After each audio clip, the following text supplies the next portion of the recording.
Chapter 1168. The bone powder could host coral patterns.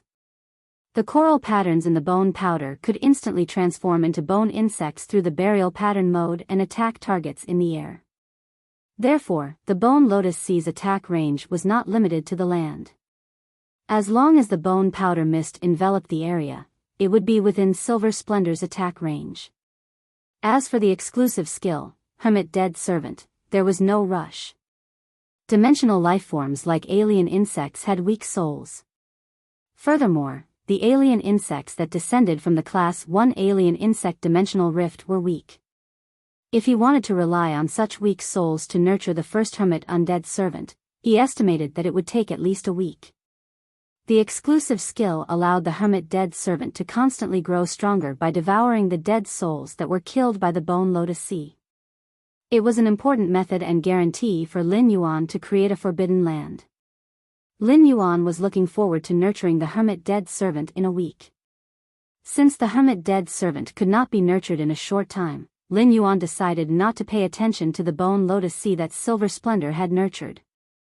At that moment, a giant alien insect's cry echoed. A giant beetle with black spikes all over its body squeezed out of the dimensional rift and landed in the sea of flowers formed by the bone lotus flowers. Lin Yuan's eyes lit up when he saw this black beetle covered in spikes. Lin Yuan did not even need to use true data to investigate this Class 3 alien insect and recognized its name. Spiky beetle. Among the 3 Class 3 alien insects that he had encountered in Millstone Town, there was a spiky beetle. However, the spiky beetle in Millstone Town was nearly 3.5 meters long and 3 meters wide. Now, this spiky beetle was only 3 meters long and about 2.5 meters wide. It meant that this spiky beetle's strength was far inferior to the one that had appeared in Millstone Town. The dimensional rift that had appeared above Millstone Town was a pinnacle Class 1 dimensional rift. The dimensional rift that he had opened with the spatial shattering rock was only a low-class Class 1 dimensional rift. The alien insects that gushed out of the dimensional rift could not be compared. Lin Yuan was not in a hurry to kill the spiky beetle. Instead, he let it struggle and destroy the Bone Lotus Sea. He planned to use this spiky beetle to test the White Bone Lotus Sea's recovery ability. If Lin Yuan wanted to use the White Bone Lotus Sea as the main body to create a forbidden zone, he had to know how powerful the White Bone Lotus Sea's recovery ability was. If one's recovery ability was not strong enough, even if the White Bone Lotus Sea was very strong, it would not be able to withstand it. It was also very easy for people to use their lives to forcefully destroy it. There was no need for him to test the White Bone Lotus Sea's strength now. This was because the White Bone Lotus Sea's strength could not be effectively tested. On the one hand, it was because as the Bone Lotus flower absorbed the souls of more dimensional creatures, Silver Essence's grade and quality would continue to rise. As a result, Hua Hai's overall strength would naturally increase. On the other hand, the bone worm formed from the insect patterns would constantly increase its strength as it devoured life force. If it had enough life force, it was not impossible for the bone worm's strength to surpass the bone lotus. These tiny bone worms, which were hard to see with the naked eye, had unlimited potential. The level 3 spiky beetle rampaged through the sea of flowers, smashing a large number of white bone lotuses into smithereens. Now, Silver Essence's strength was only at bronze eye/normal, and she had not had time to devour many alien insects. Even if Silver Essence was a 6-winged fairy source-type lifeform with a powerful bloodline. Under the suppression of 2 major grades, it was truly difficult for Silver Flower to deal with the Class 3 spiky beetle effectively. Seeing that Lin Yuan had no intention of helping her, Silver Essence blinked at Lin Yuan, feeling wronged. Seeing Silver Essence's wronged eyes, Lin Yuan comforted her. Be good, Silver Essence. Try to control the situation in the White Bone Lotus Sea first. When you can't control the situation, I'll let the source sand get rid of this spiky beetle. By then, you can absorb the spiky beetle's soul. Hearing Lin Yuan's words, Silver Essence immediately understood what he meant. She knew that Lin Yuan wanted to test her strength. Moreover, from Lin Yuan's words, Silver Essence could tell that Lin Yuan was not optimistic that she could defeat this ugly guy in front of her. Lin Yuan's contempt immediately stimulated Silver Essence's desire to win. Among all the Class 3 alien insects, the spiky beetle was an alien insect that excelled in defense. Its attack method completely relied on the explosive power of the physical body, using the spiky beetle armor to charge at the target. Normally, Silver Essence would not dare to go head-on with this spiky beetle. However, the Dimensional Rift's entrance was constantly spewing out a large number of alien insects. The death of these alien insects was providing spiritual power for her abundant sea of flowers to recover. Therefore, Silver Essence intended to give it a try with all her might.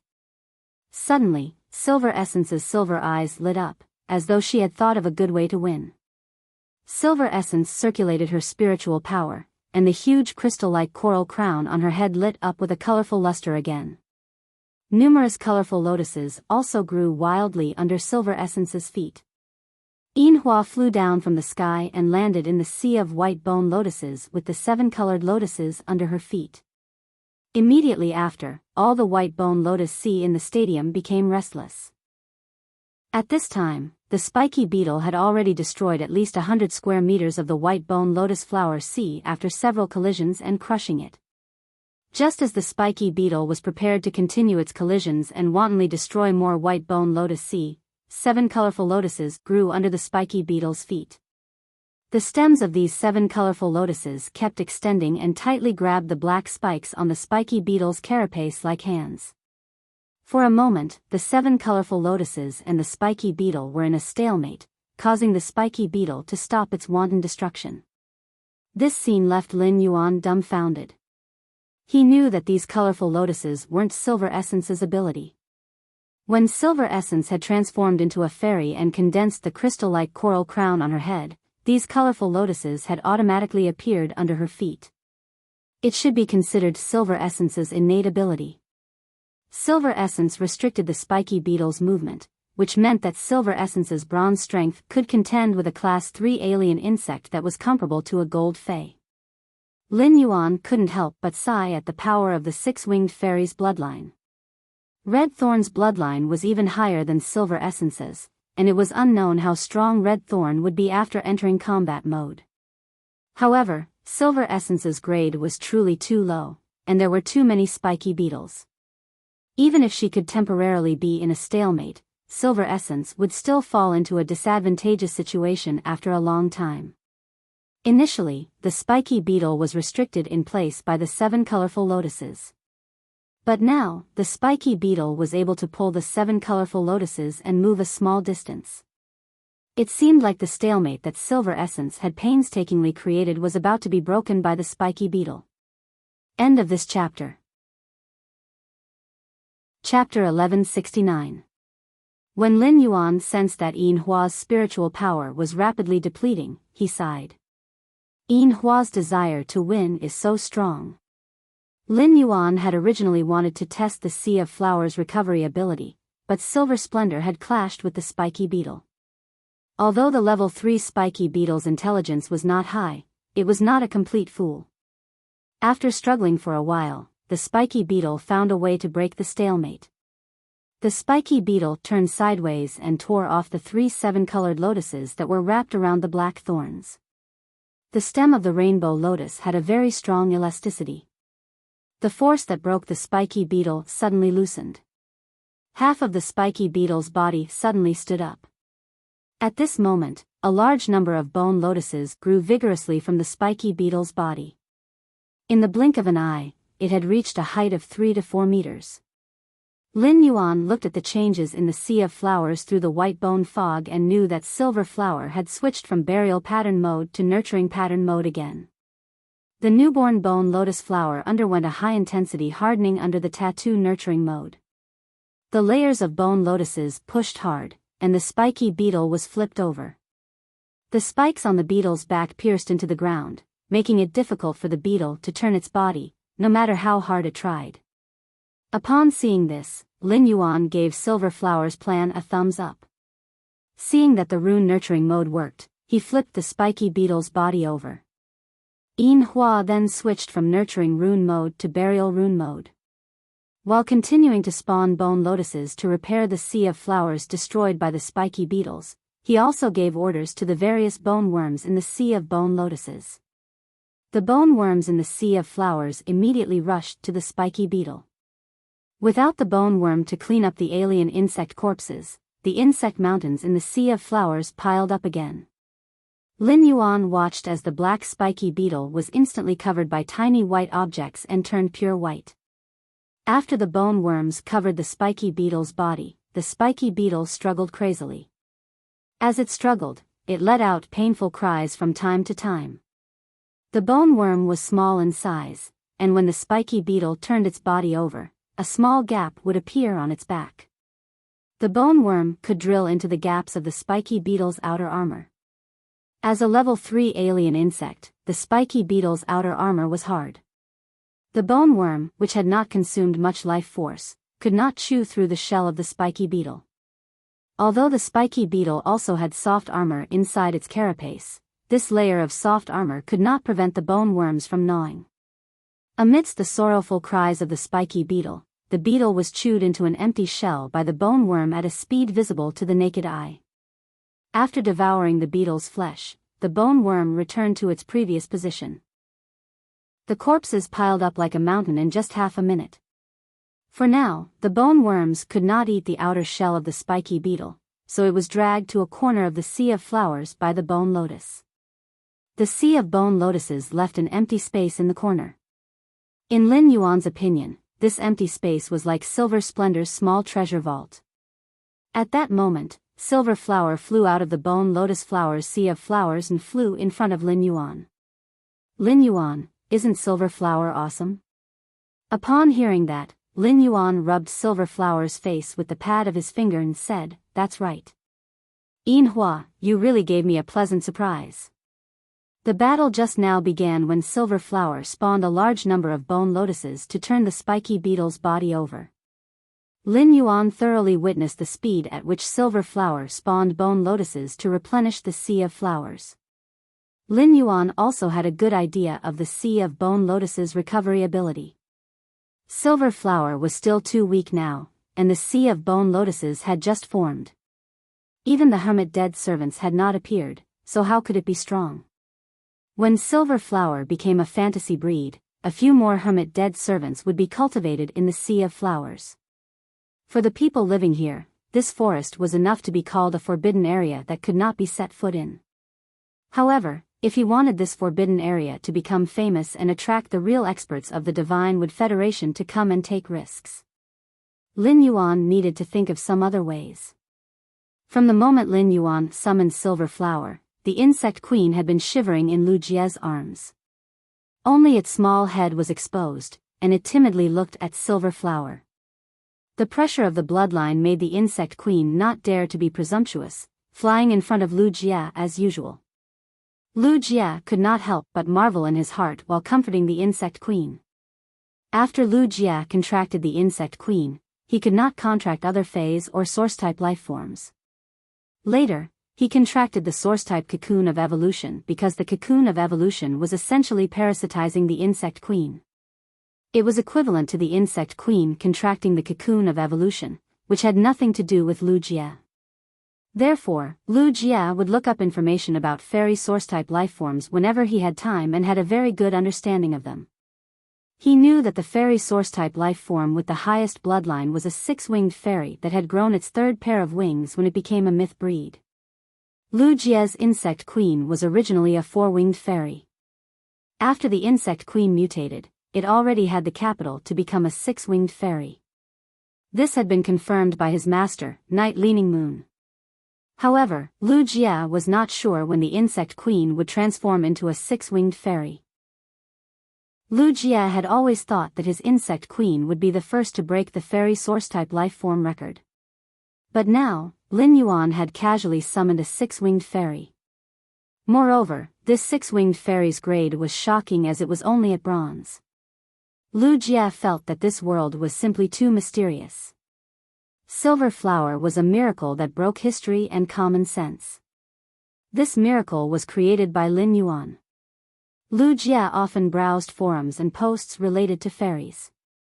There were all sorts of discussions about fairy source-type lifeforms in the threads and forums, and many of them were completely irrelevant.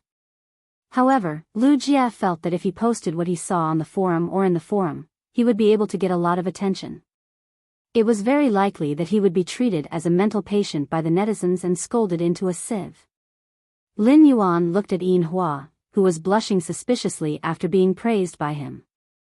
Yin Hua, with your current strength, can you withstand another dimensional rift?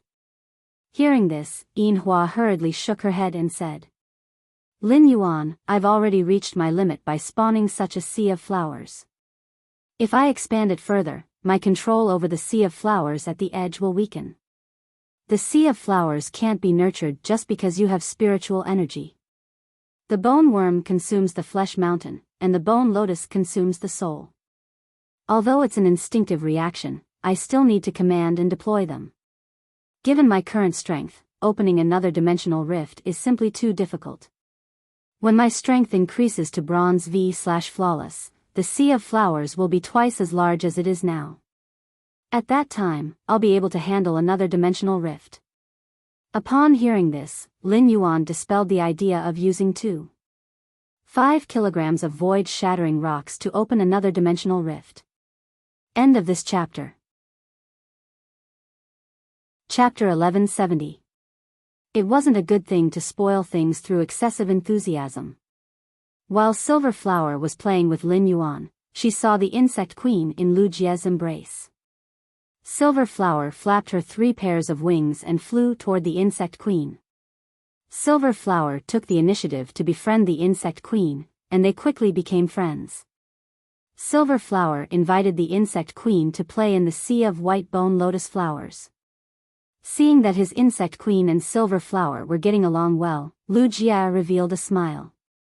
Hee, I have such a good relationship with Lin Yuan. My Fei and Lin Yuan's Fei are also so close. I'm so satisfied. Suddenly, Lu Jie's eyes focused, and he walked in front of Lin Yuan. Lin Yuan, the Dry Cliff Bandit King team can't wait any longer. Half an hour ago, the phone you gave me rang 3 or 4 times. The Dry Cliff Bandit King team is starting to move out. Lin Yuan took out the phone that he had placed in the amber button-shaped Fei storage box. He saw that there were 5 or 6 missed calls on the phone that he had snatched from one of the 5. Lin Yuan raised his brows and looked toward the distant east. The sun was high in the sky, and the Rattan armored army was advancing unsteadily in the forest. A yellow-brown elephant species Fei kept using its trunk to pull out small trees and put them in its mouth to chew. After chewing twice, it seemed to feel that the small trees didn't taste good.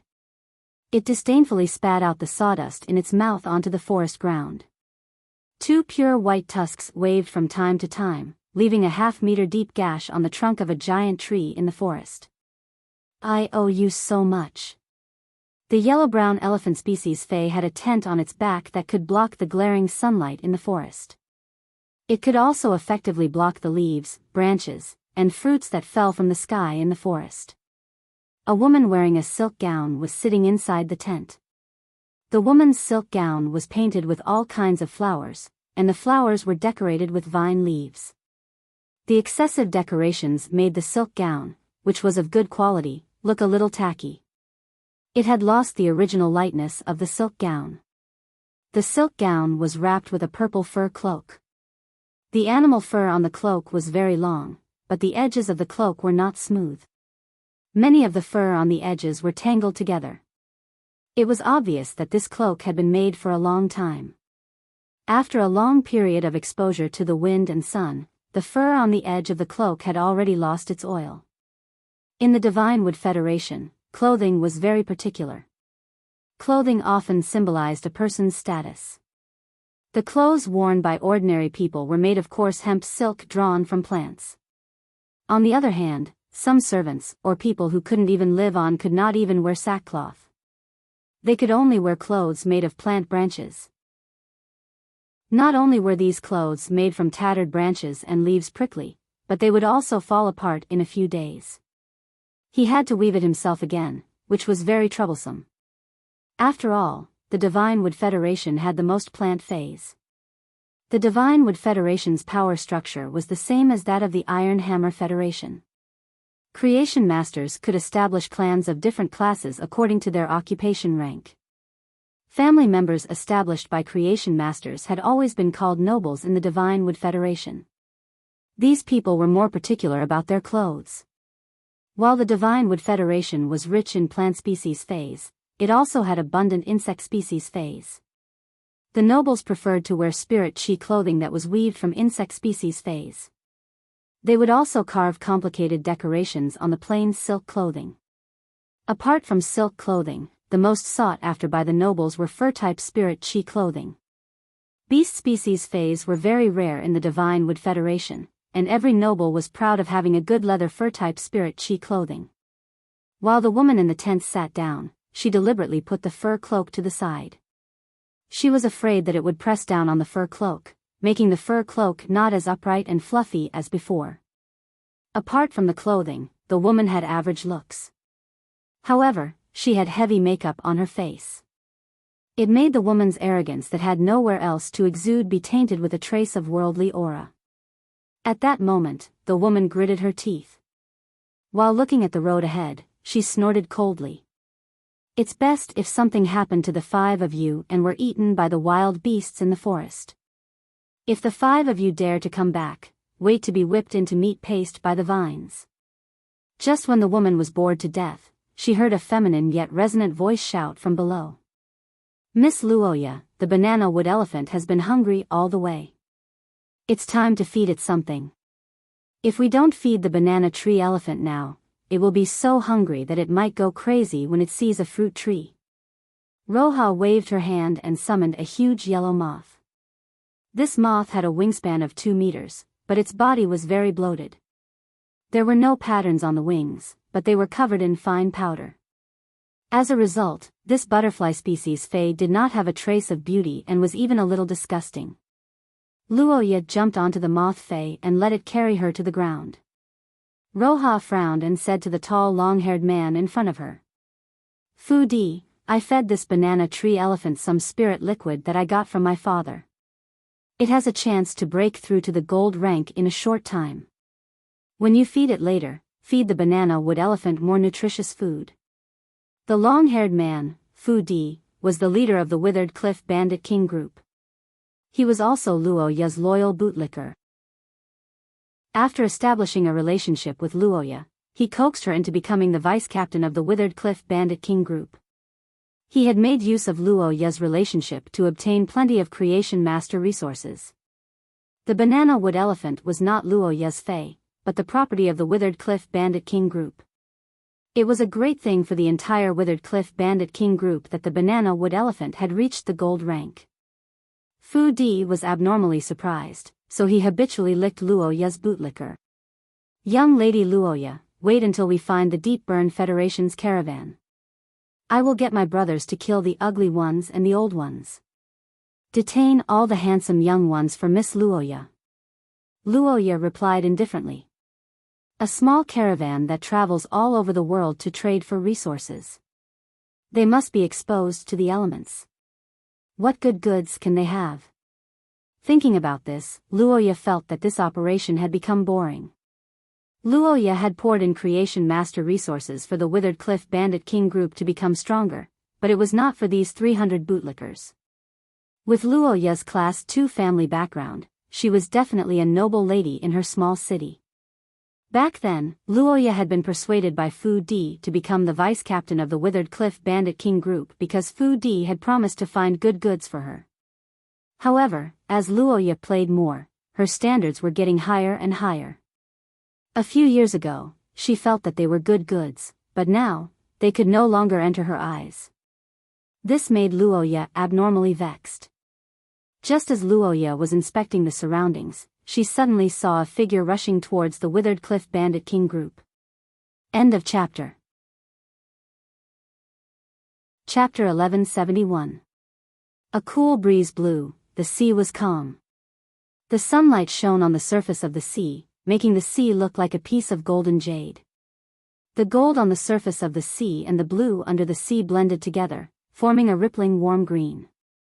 Together with the coconut trees and the freely flying seabirds on the shore, it was as if this scene was made for romance. Suddenly, the wind started blowing. The sea breeze caused the originally calm sea to ripple with clear and crystalline waves.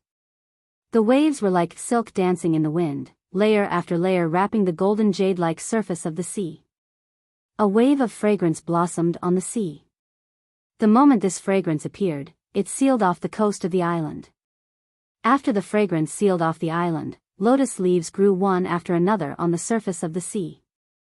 The lotus leaves connected the sky, instantly covering the entire sea. It completely separated the island from the world, as if everything on the island had nothing to do with the world anymore. The moment the lotus leaves sealed off the island, a shout came from the island. "Who are you? Who dares to act so wantonly on this land?" The moment the words were spoken, 5 figures appeared in the sky above the island. There were men and women among the 5, all with different postures. One of the experts in the lead had an aura of eternal immortality on his body. The 5 experts released their aura at the same time. The overflowing pressure caused the entire island to shake. The seabirds flying freely above the island were directly blown into pieces by this monstrous pressure.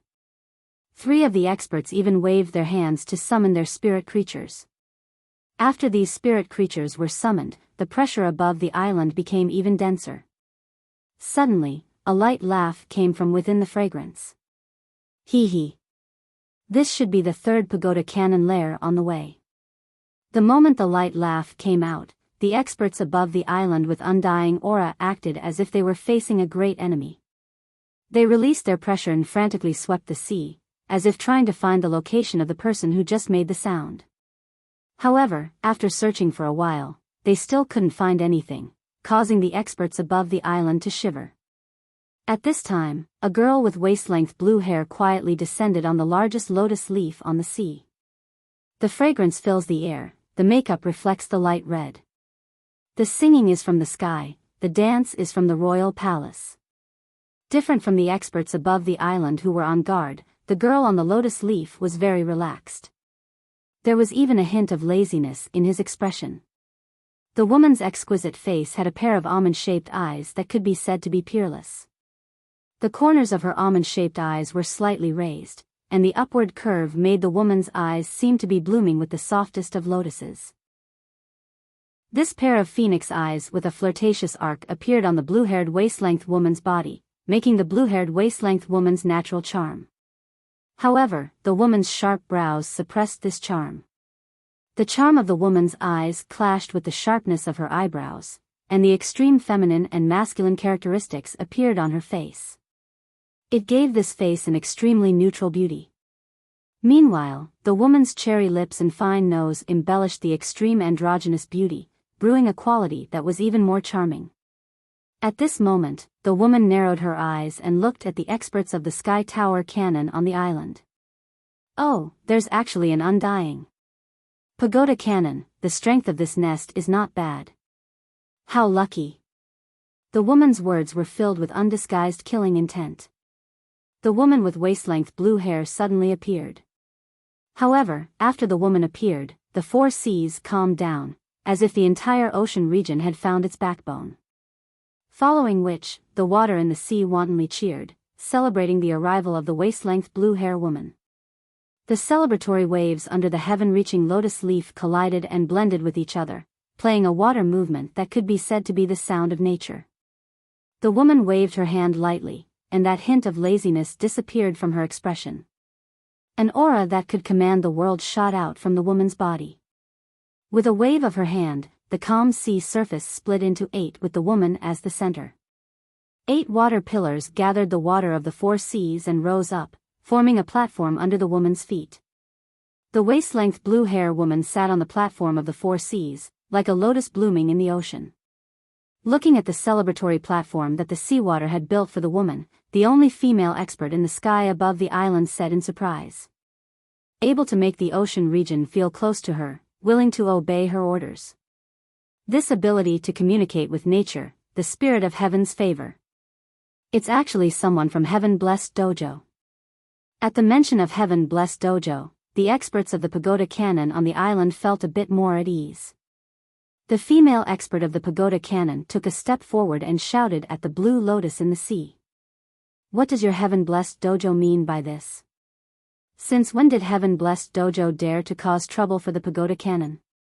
As soon as the female expert finished speaking, a phoenix cry that made the night fall resounded. The sun hanging high in the sky was still there, but the boundless darkness had completely enveloped the island. The extreme darkness prevented even a trace of the sun's radiance from shining on the island. Above the dome, a sturdy man wearing a black fishnet robe was looking disdainfully at the island under the night sky.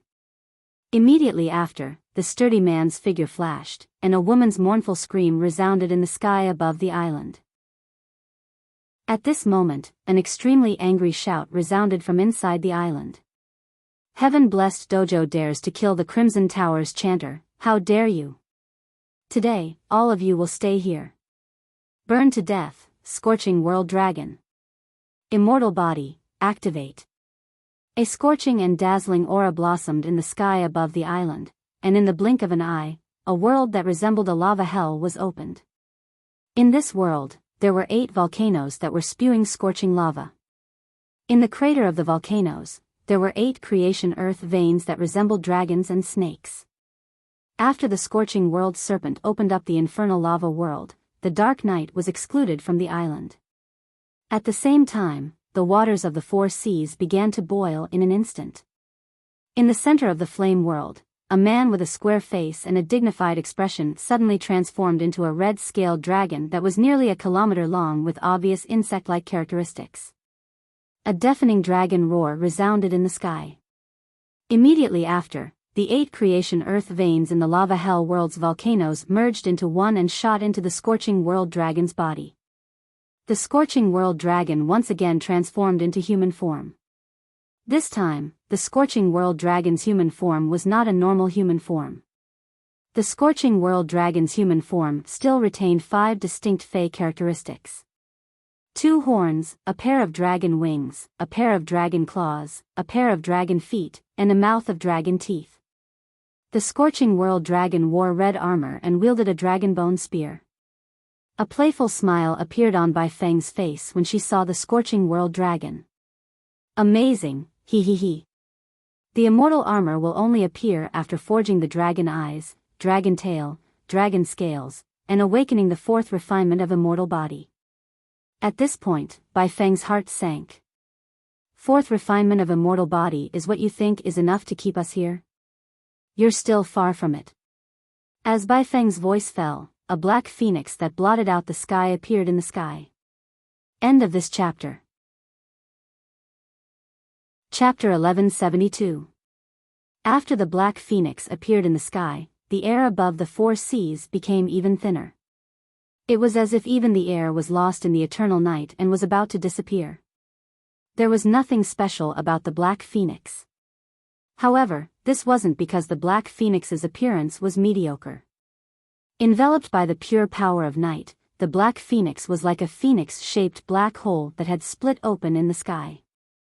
At this moment, the black phoenix flapped its wings, and the boundless night sky above the island was instantly withdrawn into the black phoenix's body. The black phoenix looked even more reserved now that the island was illuminated again. It was so restrained that not even the slightest bit of its own aura leaked out. As Bai Feng transformed back into her true form, the scorching world roaring dragon, who had activated his immortal body, revealed a relaxed expression.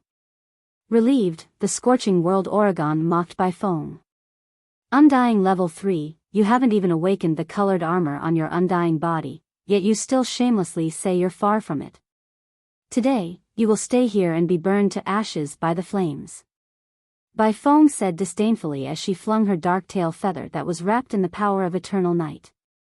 How can an ordinary Fae like you understand the meaning of being blessed by the heavens? How can you easily imagine the power that the heavens love and care for? Dragon blood stays in the body, dragon marrow is nurtured in the bones. Among the main dragon species Faes, you're considered excellent, but you ultimately didn't condense the dragon ball. For the rest of his life, he will just eat and wait for death on the bloodline of the main dragon species. Today, this dojo master will let a mortal like you know the difference between you and a favored spirit. Bai Feng's words were filled with arrogance. His tone was like that of a high and mighty chosen one mocking his inferior subjects. Bai Feng's insult made the scorching serpent dragon feel an uncontrollable rage. Under the fury of the scorching world serpent, the mantle at the bottom of the ocean was shaking violently, and several volcanoes popped up on the surface of the ocean. The lava from the volcano dyed the entire sea a reddish brown. At that moment, the scorching sea dragon sharply discovered that the sky-engulfing lotus leaves that covered the island were still growing wantonly in the seawater that was even hotter than lava. It was not affected by the temperature of the sea at all. This discovery immediately made the scorching world Oregon panic. His eyes stared straight at the blue-haired woman who was sitting on the platform built with the water of the four seas. What baffled the scorching serpent was that the blue-haired girl was stuffing tomatoes into her mouth unhurriedly. His expression was relaxed. At this moment, an old man wearing a rose-red robe embroidered with a red pagoda-shaped pattern emerged from the island and arrived in front of the scorching world serpent in the sky. He grabbed the dragon bone spear that the blazing world roaring dragon was holding and said to Bai Feng with a grave expression. "I didn't expect to see the eternal night phoenix, one of the 16 masters of the blessed mansion, on this remote island. I forgot to introduce myself. I am the manager of this island's pagoda canon. I am the pagoda reader under Lord Scarlet Page of the Scarlet Tower." After saying that, the old man's expression turned solemn and his tone was filled with threat. "It doesn't matter if my fae can defeat you or not. As one of the 16 hall lords of the heaven-blessed dojo, you attacked my pagoda cannon and even killed a kneeling pagoda chanter personally chosen by Lord Scarlet Page. Your blessed mansion cannot withstand Lord Scarlet Page's wrath." The old man was dumbfounded by the current situation. He didn't understand why the blessed mansion, which had always been cautious with the pagoda cannon, had taken the wrong medicine. Not only had she come to find trouble with the pagoda cannon, but she had also dared to kill someone from the pagoda cannon. Although the old man was the pagoda reader under Scarlet Page of the Tower of Eternity, the death of a kneeling pagoda chanter during the next pagoda canon meeting. Among the 36 chanters kneeling before the Scarlet Tower, there would be one missing member. Hence, this matter couldn't be concealed no matter what. Lord Scarlet Page would definitely find out. As for how Lord Scarlet Page would deal with the blessed mansion, the old man didn't care. Right now, the old man only hoped that the eternal night phoenix would be intimidated by Lord Scarlet Page's reputation and back off. Although his fae, the scorching world roaring dragon's immortal body, was a class higher than the eternal night phoenix, the eternal night phoenix was a true blessed spirit. The old man couldn't help but shiver at the thought of the blessed spirit's uniqueness. After the old man finished speaking, before White Phoenix could speak, a huge opening appeared in the seawater. The island in the middle of the sea was originally located in the deep sea area, according to the opening in the sea surface. The movement of the mantle at the bottom of the sea could be easily seen. The two halves of the seawater suddenly turned into two blue lotus flowers. The two blue lotus flowers were like a huge clamp. They immediately sandwiched the small island and the experts of the pagoda canon on the island. The small island was instantly crushed by the two lotus flowers and merged with the seawater. The scorching world-roaring dragon used its immortal body to protect the old man, but the two orchid flowers' attack carried the power of the entire sea. Even if the attack couldn't hurt the scorching world-roaring dragon, it could still do its best to protect its contracted fae. However, the remaining 3 Emperor-class experts of the pagoda canon and the 3 Emperor-class experts' contracted faes were turned into debris that couldn't be found in the sea under the attack of the two blue lotus flowers. Blue Lotus, who was on the imperial platform, said in a cold voice. "The heaven-blessed mansion's hall masters have never been 16, but 17. Since you said that the heaven-blessed mansion has 16 hall masters, you should know why we want to kill the people of the pagoda canon today. The two of us can't beat the 8 pages of the pagoda canon, but that doesn't mean everyone in the heaven-blessed mansion is afraid of the 8 pages of the pagoda canon. Our heaven-blessed mansion has secluded ourselves from the world for 1,000 years and never caused trouble, but that doesn't mean we can be bullied by anyone. The Crimson Page's rage is nothing. Saying that, the blue-haired woman's face suddenly revealed a pleasantly surprised expression. Then, she spoke to the old man with a playful expression. "You really should thank that stupid dragon of yours. Hee. The heat produced by the underwater volcano's eruption allowed my companion to recover from his injuries in advance." As soon as Lan Lian finished speaking, the brownish-red sea that was dyed by the magma suddenly turned golden red. Red, magnificent red. Gold, dazzling gold. This red was like blood spreading on the seabed, while the gold was like a blazing warm sun rising from the seabed. In the sky above the sea, a tall red-haired man with a thin figure appeared beside Bai Feng, who had transformed into her true form. The man's heterochromatic eyes, one gold and one red, looked at Bai Feng seriously. "Brother Bai Feng, leave the people of the pagoda canon to me." The red-haired man's tone was calm and warm, but it had unquestionable determination and seriousness. Upon hearing the red-haired man's words, Bai Feng sighed and transformed back into her human form. ABC. Chapter 1173. Bai Feng said as she looked at the wound on the red-haired man's arm that had yet to fully heal. "Shua, don't force yourself." Shua shook his head and said, "Brother White Phoenix, after I awakened the Corona Jade Spider bloodline and transformed into a favored spirit, you haven't seen the exclusive skill that I obtained after advancing to an immortal species, right? Today, I'll let you have a good look." Hearing that, Bai Feng's eyes lit up, revealing a look of anticipation. Then, he looked at the blazing world-roaring dragon and the old man, whose auras were clearly in a mess after the Blue Lotus's attack. "I haven't told you before, but I don't like people calling my main body by its name. I like people to call me Bai Feng. My brother, Shua, is the 17th Dojo Lord of the Blessed Dojo. Spirit of Heaven's favor, the bloodline of the celestial Corona Jade Spider has not disappeared from the Heaven's Favor Mansion." Hearing this, the old man's eyes flickered. Aside from the various hall masters, it wasn't as if the Blessed Ones didn't have other treasures. The Heaven's Blessed Mansion protected the lives of many treasures favored by the heavens. It was just that the strength of these Heaven's chosen ones was too low, not enough to take on the position of Blessed One's hall master. From the moment the Blue Lotus appeared, it was true that it had mobilized the power of the four seas. However, Lan Lian had never clearly displayed her aura and pressure. Heavenly chosen spirits were favored by heaven and earth. Heavenly chosen spirits that possessed the power of water were the favored children of the water. All the rivers in the world would strive to please it. Thus, it was not difficult for such a heavenly chosen spirit to mobilize the power of the four seas. However, the furious attack just now proved that the blue-haired woman on the platform was also a dojo mistress of the heaven-blessed dojo. The woman did not activate her immortal body, nor did she use her body martial transformation, but a casual strike from her had such power.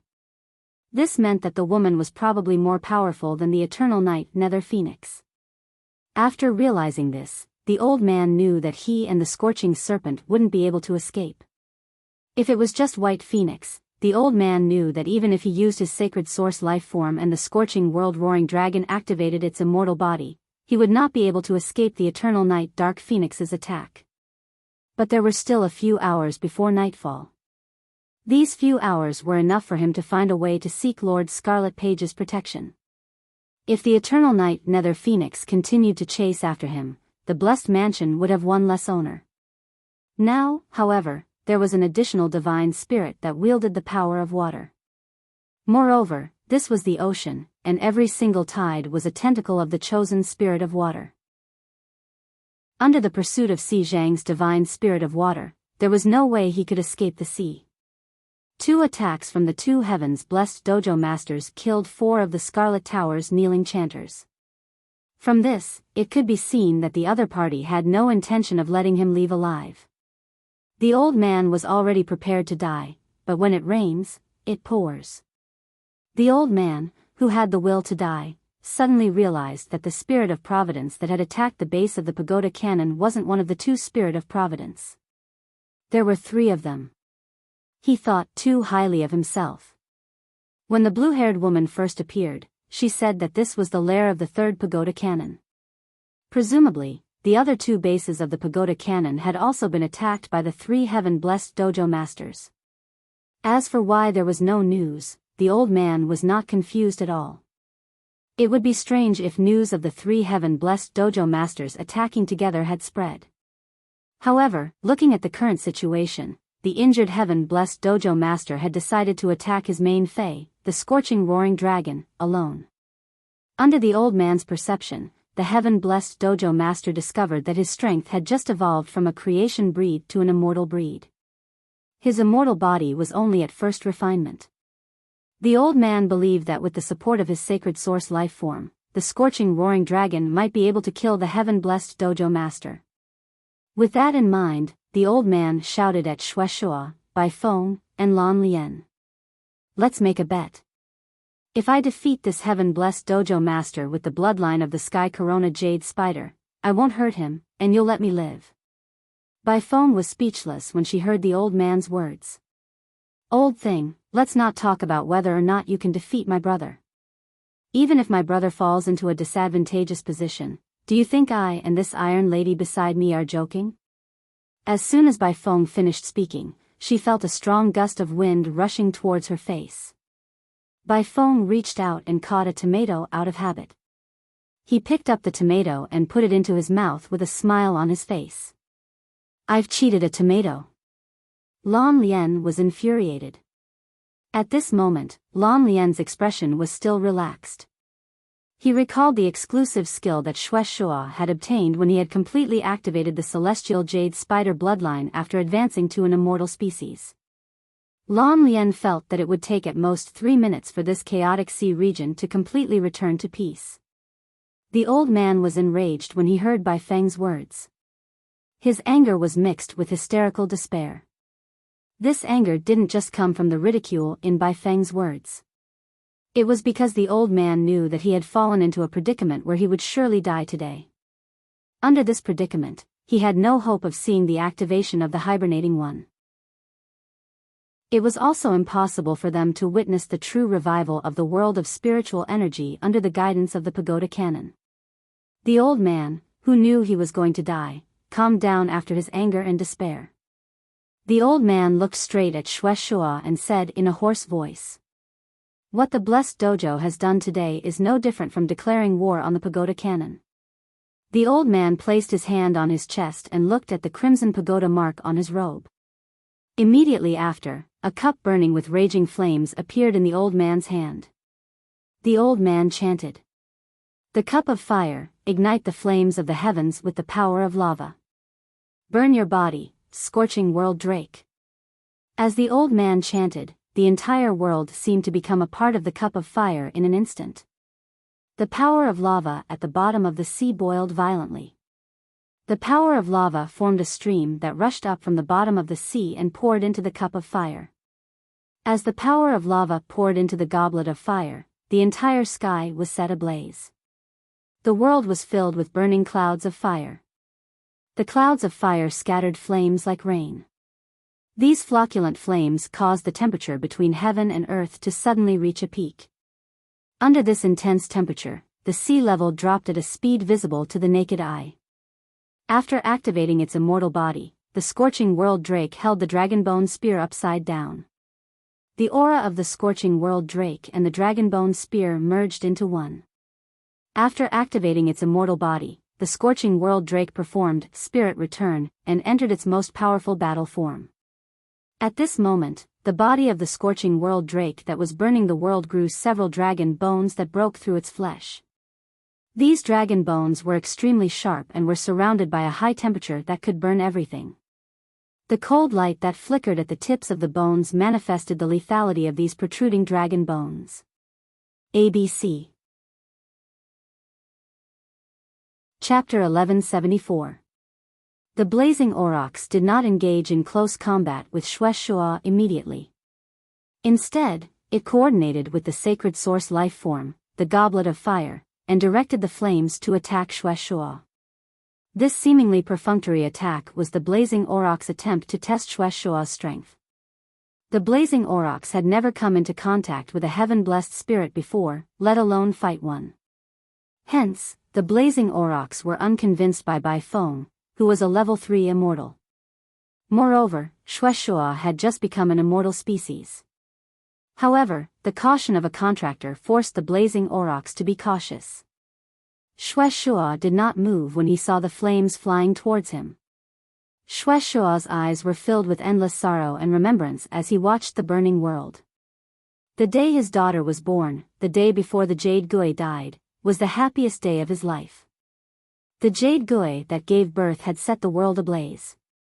When Shueshua saw the same beautiful scene again, it was filled with sorrow and sorrow. He thought of his daughter, whose fate was unknown, and his wife, who had died at the hands of the 5 pages of truth. The sorrow and remembrance in Shueshua's eyes instantly turned into determination. I thought everyone in the Tower Canon would be familiar with the uniqueness of the Celestial Corona Jade Spider's bloodline. Playing with fire in front of the Celestial Corona Jade Spider's bloodline, you overestimate yourself. Sundial, Extreme Young Fire, Celestial Corona Jade Robe. When Shueshua shouted the words Celestial Corona Jade Robe, the setting sun in the sky shone with dazzling light. It was unknown if the sun had absorbed the light from the fire clouds, or if the light from the sun had covered the fire clouds and dimmed them. In short, only the rising sun shone with a jade-like luster. The jade-like flames formed a robe that covered Shueshua's body. At this moment, all the flames in the sky, including the sacred source lifeform's goblet of fire, flew towards the Celestial Corona Jade Robe on Shueshua's body. The Celestial Corona Jade Robe greedily absorbed all the hot flames and became more solid. Shueshua pointed at the spot between his eyebrows. In an instant, a bright red spot appeared on his forehead. Shueshua, who wore a jade robe and had blood on his forehead, walked toward the old man and the blazing world-roaring dragon in a leisurely manner.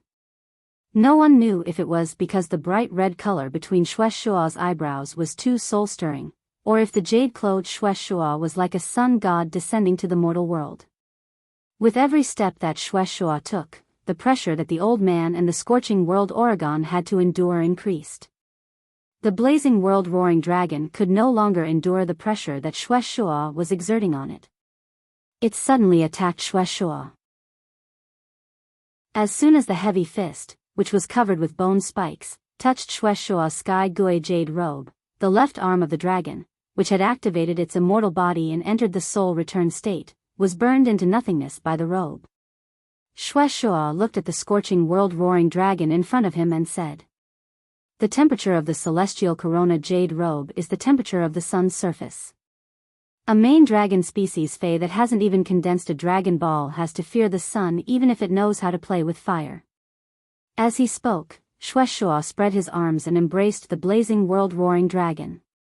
Shueshua did not loosen his hold on the blazing world-roaring dragon no matter how it struggled in his arms. After a while, there was only an immortal body left in Shueshua's arms. The dragon on the immortal body was the blazing world-roaring dragon's original appearance. The immortal body was constantly changing its shape, switching back and forth between the blazing world-roaring dragon's fourth phase immortal body and the blazing world-roaring dragon's immortal body. Shueshua casually stored the blazing world-roaring dragon's immortal body into the diamond face storage box. Then, he waved his hand, and the sky gui jade robe separated into a ribbon. It wrapped around the old man, who was holding the cup of fire and had just summoned 2 creation breed Faes. Shueshua tossed the cracked cup of fire in his hand. The remnant of a 6-star sacred source lifeform was considered a good item. Shueshua secretly looked forward to it. If my daughter hadn't died, Sister Ziqing could have forged the remains of the 6-star sacred source lifeform, the Goblet of Fire, into a precious artifact for my daughter. Blue Lotus eyes were filled with admiration as she looked at Shueshua, who stood shoulder to shoulder with the setting sun. Blue Lotus seemed to see the orange-haired woman who always had a smile on her face, a smile brighter than the sun. Bai Feng just stared at Shueshua with her mouth wide open and kept muttering. Hugging a sister and killing her, hugging a sister and killing her, hugging a sister and killing her. Everything was as Blue Lotus had expected. Within 3 minutes, the sea region that had been bustling for a long time had calmed down. The only difference from before was that a romantic island had disappeared from this part of the sea. Blue Lotus, who continued to rush toward the Radiance Federation, slowly recovered from the excitement of destroying the 3 pagoda lairs. She suddenly remembered that Big Sister Ziching had said, "If someone is looking for trouble, don't be afraid." What if they were to look for trouble now? However, even if they took the initiative to look for trouble, Blue Lotus felt that Big Sister Ziching would not blame them. When Shueshua had said he wanted to go on a mission and Big Sister Ziching had agreed, Big Sister Ziching must have thought of this scene. As the big sister of the heaven-blessed mansion, Big Sister Ziching had always been calm and could suppress things. Apart from Shueshua, the one who wanted to take revenge for Yugui the most was probably Big Sister Ziching. Others might not know, but Blue Lotus knew that after Yugui had died, Big Sister Ziching had left the heaven-blessed mansion once. When she had returned, she had been seriously injured and had only recovered not long before Shueshua had become an immortal. Blue Lotus did not know what Big Sister Ziching had done, but she was sure that it had something to do with the pagoda cannon. Suddenly, Blue Lotus frowned. Crimson Page? What the hell is Crimson Page? Shouldn't the 8 pagodas in the pagoda cannon be the Tower of Destiny, the Tower of Revival, the Tower of Eternal Sin, the Tower of Instant Destruction, the Tower of Truth, the Tower of Whipping, the Tower of War, and the Tower of Decay? The page of the pagoda cannon should be the Destiny page. When did the Tower of Destiny become the Crimson Tower? The Destiny page became the Crimson page? Blue Lotus was very clear about the nature of the pagoda cannon. Every leader and chanter of the pagodas in the pagoda canon had supreme faith in the pagodas. Therefore, it was impossible for the leader and chanter to remember the names of the pagodas and leaders they were in. Therefore, Blue Lotus firmly remembered the Crimson Tower and the Crimson Page in her heart. She planned to ask Big Sister Ziching when she returned to the heaven-blessed mansion and see if she knew what was going on. After traveling for almost an hour, Bai Feng suddenly slapped Shueshua's back excitedly and laughed heartily. "Brother, you have obtained the exclusive skill, Heavenly Phantom Jade Robe, after advancing to an immortal species. You usually look serious, but I didn't expect you to be even more flirtatious than me."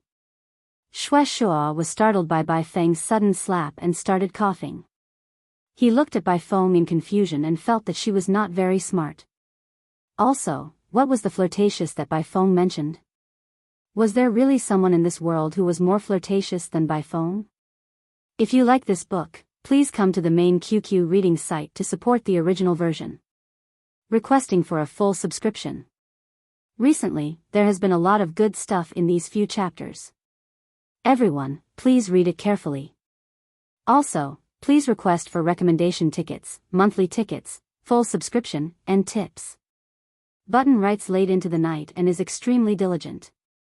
Recently, the map has changed, and the results have dropped drastically. Sob, sob, sob, sob. I hope everyone can support Button. End of this chapter. Chapter 1175. Upon seeing that Bai Feng was being stupid again, Lan Lian threw 7 tomatoes at her. 5 of them were caught by Bai Feng, while 1 was caught by her mouth.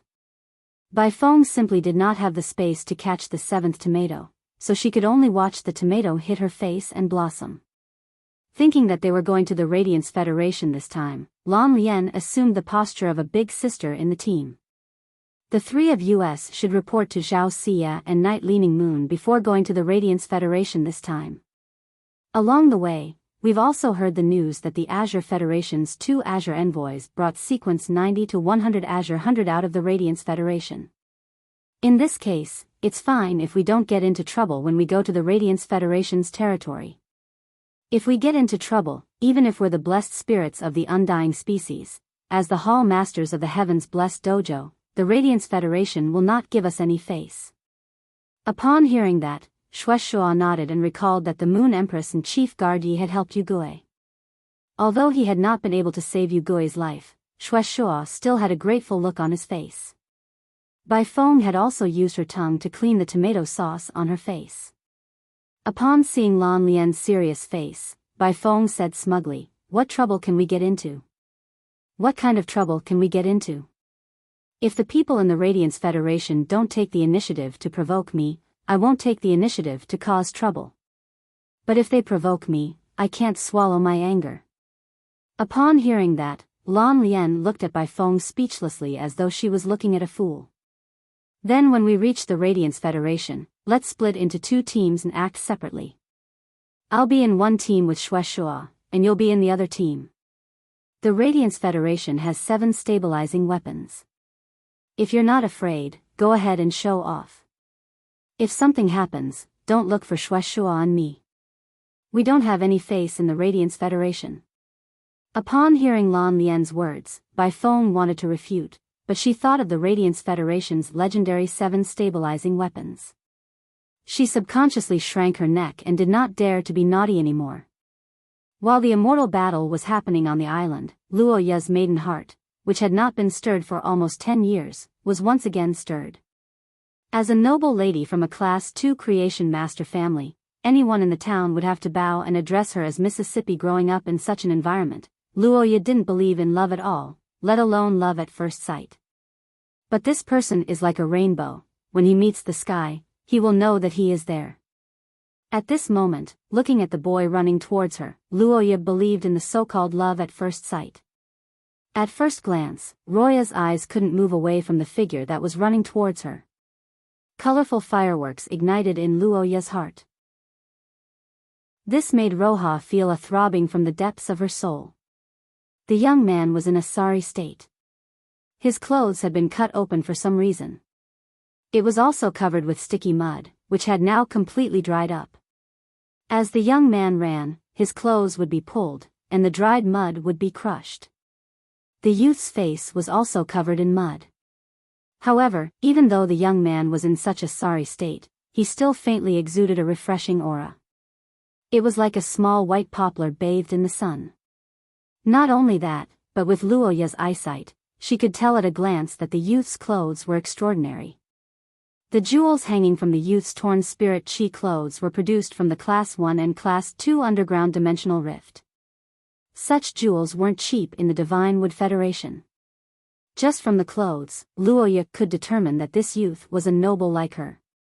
Luo Ye thought that she wouldn't be able to control the desire in her heart and would treat the youth like other playthings in the past. However, apart from the love at first sight, Luo Ye's desire was completely suppressed at the bottom of her heart. The beautiful throbbing made Luo Ye shy, and she subconsciously tugged at her clothes. She shook the purple fur cloak that symbolized wealth that was draped over her body. The Dry Cliff Bandits' leader, Fu Di, was also startled when he saw Lin Yuan. From the color of Lin Yuan's hair and eyes, Fu Di could determine that the youth in front of him was from the Deep Lush Federation. The Deep Lush Federation was a federation with a commercial civilization, and there were many rules that needed to be secretly followed. One of the rules was that within a region, as long as the Deep Lush Federation's caravans were stationed to hold a gathering and trade goods, the other Deep Lush Federation's caravans couldn't stay here and compete for resources. It could be said that 99% of the people from the Deep Lush Federation that appeared in the Divine Wood Federation and the Iron Hammer Federation's territory were members of the caravans. Of course, there were always exceptions. The Deep Lush Federation, which was a federation with a commercial pillar, also had some mysterious reclusive clans. It was rumored that the reclusive clans controlled immeasurable wealth. When the Deep Lush Federation's reclusive clans' descendants were young, they would choose to train in the Divine Wood Federation and the Iron Hammer Federation's territories. The reclusive clan's descendants that went out to train would often have powerful retainers following them to deal with any possible emergencies. As the leader of the Dry Cliff Bandits, Fu Di could definitely be considered an experienced adventurer. Even if he hadn't been to this forest before, just based on the strength of the fays he encountered, Fu Di could determine that there wouldn't be any overly powerful fays in this forest. Otherwise, they would have been attacked by powerful fays if they swaggered around in the forest. Fu Di had been searching for good goods for Luo Ye all these years. Therefore, Fu Di understood Luo Ye's preferences the best. The youth in front of him had dirt on his face, and he couldn't see his appearance clearly. However, the youth gave off a feeling that Luoya definitely liked. Fu Di was certain that after wiping the youth's face clean, as long as the youth wasn't ugly, Luoya would definitely love him. If Luoya was happy, she or the other members of the Dry Cliff Bandits might be able to obtain some Creation Master resources. This way, the overall strength of the Dry Cliff Bandits would be enhanced. Fu Di originally wanted to ask 2 members of the bandits to capture the youth. However, Fu Di then thought about it. If he personally brought the youth over, it was possible that Luoya would be happy and generously give him some rewards. Selfishly, Fu Di took a step forward and yelled at Lin Yuan. "Kid, get over here. You are from the Deep Lush Federation's caravan, right?"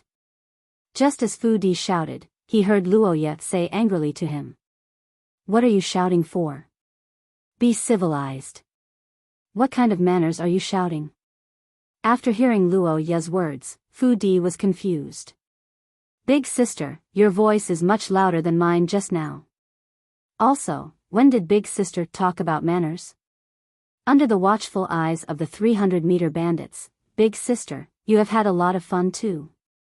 Immediately after, Fu Di saw Luoya's face blushing as she stepped forward and spoke to the youth who had stopped. ABC. Chapter 1176. Big brother, come over here. Big brother, come over here. While speaking, Luoya took out a silk handkerchief and handed it to him from afar. She said even more shyly, "We have water here. Big brother, wipe your face with the handkerchief first. Don't be afraid. I am from Nanmu City's 2-star family, the Luo family. If you encounter any trouble, you can tell me directly. I might be able to help you." Luoya's delicate voice sounded. He subconsciously thought of Wang Fuxiang. Her voice is too coquettish. Then he thought of what the 5 Dry Cliff Bandits had said. Lin Yuan felt that Luoya's current state was somewhat different from what the 5 scouts had said. While he was thinking, the jaws of the 300 Dry Cliff Bandits, including Fu Di, almost dropped to the ground. Because in their impression, they didn't remember when Roja spoke to someone in such a tone. However, Fu Di's brows immediately furrowed. He looked at Lin Yuan with a somewhat complicated gaze, which was then filled with determined killing intent. Fu Di was ambitious and rather courageous. However, the Dry Cliff Bandits had been developing for many years, and they could only barely maintain their level. This was because no matter how hard Fu Di and the Dry Cliff Bandits worked, they wouldn't be able to increase their combat power significantly without the resources of Creation Masters. It was possible to find Creation Masters to help with Radiance dollars and spiritual ingredients in the Radiance Federation. However, Creation Masters were absolute nobles in the Divine Wood Federation. If you took the deep Brahman dollars and spiritual ingredients to find a Creation Master for help, they wouldn't just refuse to help without any connections. They might even steal the deep Sanskrit coins and spirit materials you've brought with you. The Dry Cliff Bandits' current development was all because Fu Di had met Luoya and obtained Creation Master resources from her. Therefore, no matter what, Fu Di had to tie Luoya to the Dry Cliff Bandits' war chariot. Fu Di had always been very confident about this. This was because Fu Di knew that Luoya was a playboy. He just had to constantly find new stimuli for Luoya according to her preferences. Luoya would always stay in the Dry Cliff Bandits and occasionally pour some Creation Master resources into the Dry Cliff Bandits when she was in a good mood. But now, there was a player who didn't play by the rules and suddenly shyly played with feelings. To put it simply, Roja didn't need any new stimulation. This situation will make him and the Dry Cliff Bandits lose their role in Roja's hands. In the worst-case scenario, Luoya might be waiting for the youth from the Deep Fanatic Federation to leave before leaving with him. When that time came, the Dry Cliff Bandits would return to their previous state of not having any Creation Master resources. Fu Di had thought things through clearly, but it wasn't easy to put them into practice. Fu Di felt that if he rashly killed the youth in front of him, Luoya would definitely not be willing. Luoya's main Fei, the mist anti-poison moth, was gold 7/flawless. Fu Di's main fae, the flesh-devouring vine, was only gold 7/elite. Although the devouring vines and the mist anti-poison moths were of the same level, there was a difference in quality. Looking at the shyness in Luo Ye's eyes, as well as the inexplicable affection, Lin Yun couldn't help but laugh. Fu Di was sure that as long as he made a move against this youth, Roha wouldn't hesitate to attack him and the 300 brothers behind him. Fu Di prayed that after the youth wiped his face, he would reveal a beehive garlic nose, purple lips, and triangular eyes. His face would also be covered with spots and bumps. However, this thought was completely shattered in Fu Di's mind in less than 5 seconds. After wiping away the mud, the youth's face was clean and fair, with distinct edges. He had thick eyebrows and long eyelashes, and his eyes were bright and full of expression. It was as if a bottomless pool was brewing in his bright and piercing eyes. While the youth's temperament was gentle, it also carried a very high-level mystery. The flawless nose on the youth's face increased the charm of his eyes by at least 30%. Seeing that Roha was so shy that she lowered her head and didn't dare to look at the youth, the killing intent in Fu Di's eyes intensified. He tried his best to resist the urge to attack the youth. The rest of the Dry Cliff Bandits weren't fools. They naturally knew that the current development of the Dry Cliff Bandits was all due to Roha's creation master resources. Lin Yuan's appearance gave everyone the same sense of crisis as Fu Di. Roha's back was facing Fu Di in the Dry Cliff Bandits, so she couldn't see their eyes. However, Lin Yuan could see it clearly. The corners of Lin Yuan's mouth couldn't help but curl up slightly. He glanced at Fu Di and the bandits behind him. He opened his mouth and thanked Roha in a clear voice. Roha's current situation made Lin Yuan adjust his original plan at the right time. Originally, Lin Yuan only wanted to use Roha and the others to establish a relationship with the Deep Enlightenment Federation's caravan.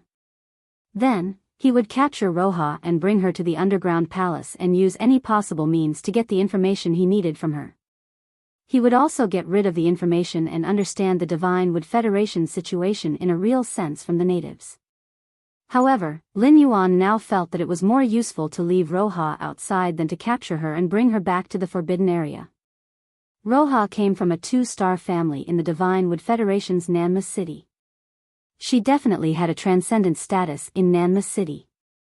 Through Roha's relationship, it might be easier for him to obtain spatial spiritual materials than through the Deep Enlightenment Federation's caravan. Of course, this didn't mean that Lin Yuan had decided to give up on establishing a relationship with the Deep Enlightenment Federation's caravan. Lin Yuan planned to use both sides of the relationship. Luo Ye had been communicating with Lin Yuan as the young lady of Nanma City's 2-star family. He didn't even mention that he was the vice commander of the Dry Cliff Bandits, as if he wanted to draw a clear line between himself and the Dry Cliff Bandits. The sense of urgency in Fu Di's heart grew stronger. Fu Di stepped forward and said to Luo Ye, "Miss Luo Ye, the purpose of our Withered Cliff Caravan's trip this time is to obtain some metals, spirit materials, and furs from the Iron Hammer Federation. This little brother is obviously from the Deep Burn Federation. Miss, can you ask this little brother if he knows where the Deep Burn Federation's caravan is? That saves us the trouble of searching everywhere." When Fu Di came forward to talk, Luo Ye immediately became nervous. Even if the people of the Deep Lush Federation weren't merchants, there wasn't a single person who didn't hate the bandits. Bandits were different from bandit groups. Bandit groups mainly looted resources. After accomplishing their goal, they wouldn't kill the members of the Deep Burn Federation's caravans. However, the bandits were different. Luo Ye could no longer remember how much blood the Dry Cliff Bandits had stained their hands. However, when Luo Ye heard Fu Di refer to the Dry Cliff Bandits as the Dry Cliff Caravan, her expression relaxed. Luo Ye's expression relaxed, and she gave Fu Di an appreciative look. Then, she took out a bottle of spirit liquid and threw it to Fu Di. End of this chapter. Chapter 1177. Upon seeing the bottle of dark red spirit liquid that Luoya gave him, Fu Di revealed an ecstatic expression. He did not know how long he had begged Luoya for this bottle of spirit liquid. Luoya had always held this bottle of spirit liquid in her hand and had no intention of giving it to him. However, because he had mediated, Luoya had given him this bottle of spirit liquid. With this bottle of spirit liquid, Fu Di's main fei, the flesh-devouring vine, could also be upgraded to flawless, just like Luoya's mist anti-poison moth. While pleasantly surprised, Fu Di's heart was also more worried. Such a generous reward showed that Luoya cared about the youth in front of her. Luoya was afraid that the youth would find out about her identity as the Dry Cliff Bandits' deputy commander, which would arouse his disgust. This also showed that Luoya was not playing around this time. She was serious. While Fu Di was pondering, he heard the youth's clear voice. A Class 1 alien insect dimensional rift opened up ahead, and I saw a Class 3 spiky beetle. In the dimensional rift, I got separated from my retainer. I am not from the Deep Enlightenment Federation's caravan, but I know that there is a small caravan that is holding a gathering more than 100 kilometers north. As he spoke, he no longer tried to restrain his aura like before. When he relaxed and restrained his aura, Luoya suddenly felt that the youth in front of her had an indescribable noble aura.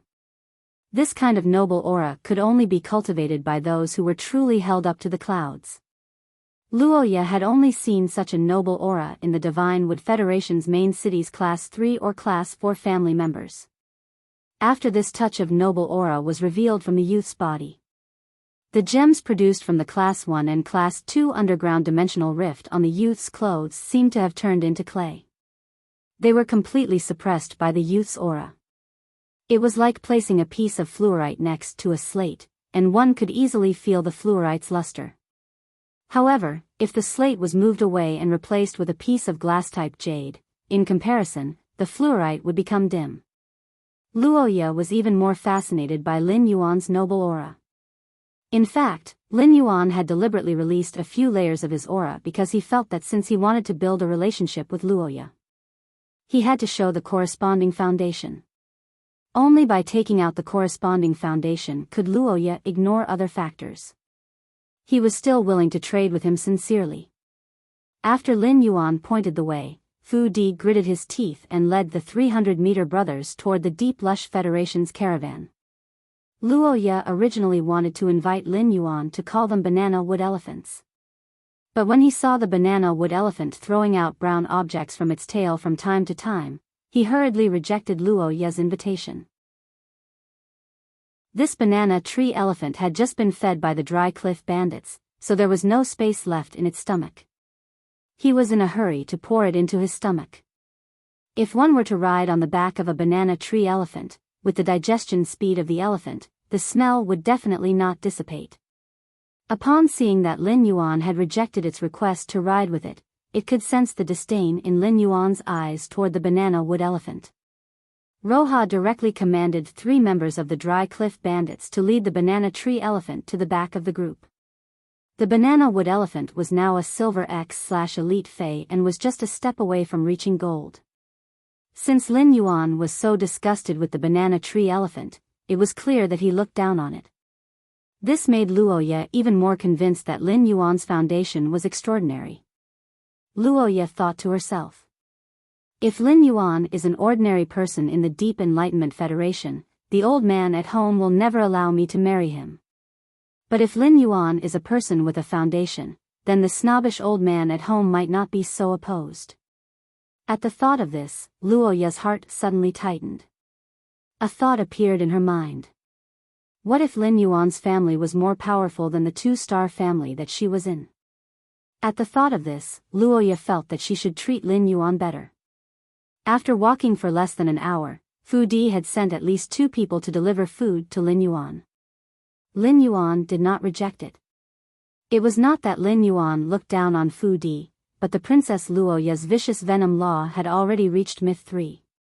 With the protection of the Myth 3 vicious venom law, even if a platinum venom-type Fey bit him, he would only suffer some superficial wounds. At most, Lin Yuan would suffer some superficial wounds. After eating the 2 pieces of bread that she had put the bronze intestine severing stone garlic's juice, he did not die from the pain in his stomach. He was still chatting and laughing with Luoya, as if nothing had happened. In the team, Fu Di fiercely threw the bottle and his hand on the ground and cursed softly. Fuck. When I go back, I'll burn your store. I'll beat you half to death. You dog. It's fine that you usually sell my hemostasis medicine with shoddy goods and cheat me of my money. You're too damn black-hearted, but you're selling fake poisons. The more Fu Di thought about it, the angrier he got. He took out another piece of bread and put jam in it. Then, he steeled his heart and said to the vice-captain beside him, who was in charge of the Dry Cliff Bandit supplies. Thunder, take out the tail of the pinnacle gold rotten blood hook scorpion we got. Upon hearing that, the burly man called Thunder by Fu Di took out a walnut-shaped fruit. He threw the walnut-shaped fruit on the ground, and a large pile of messy supplies appeared on the ground.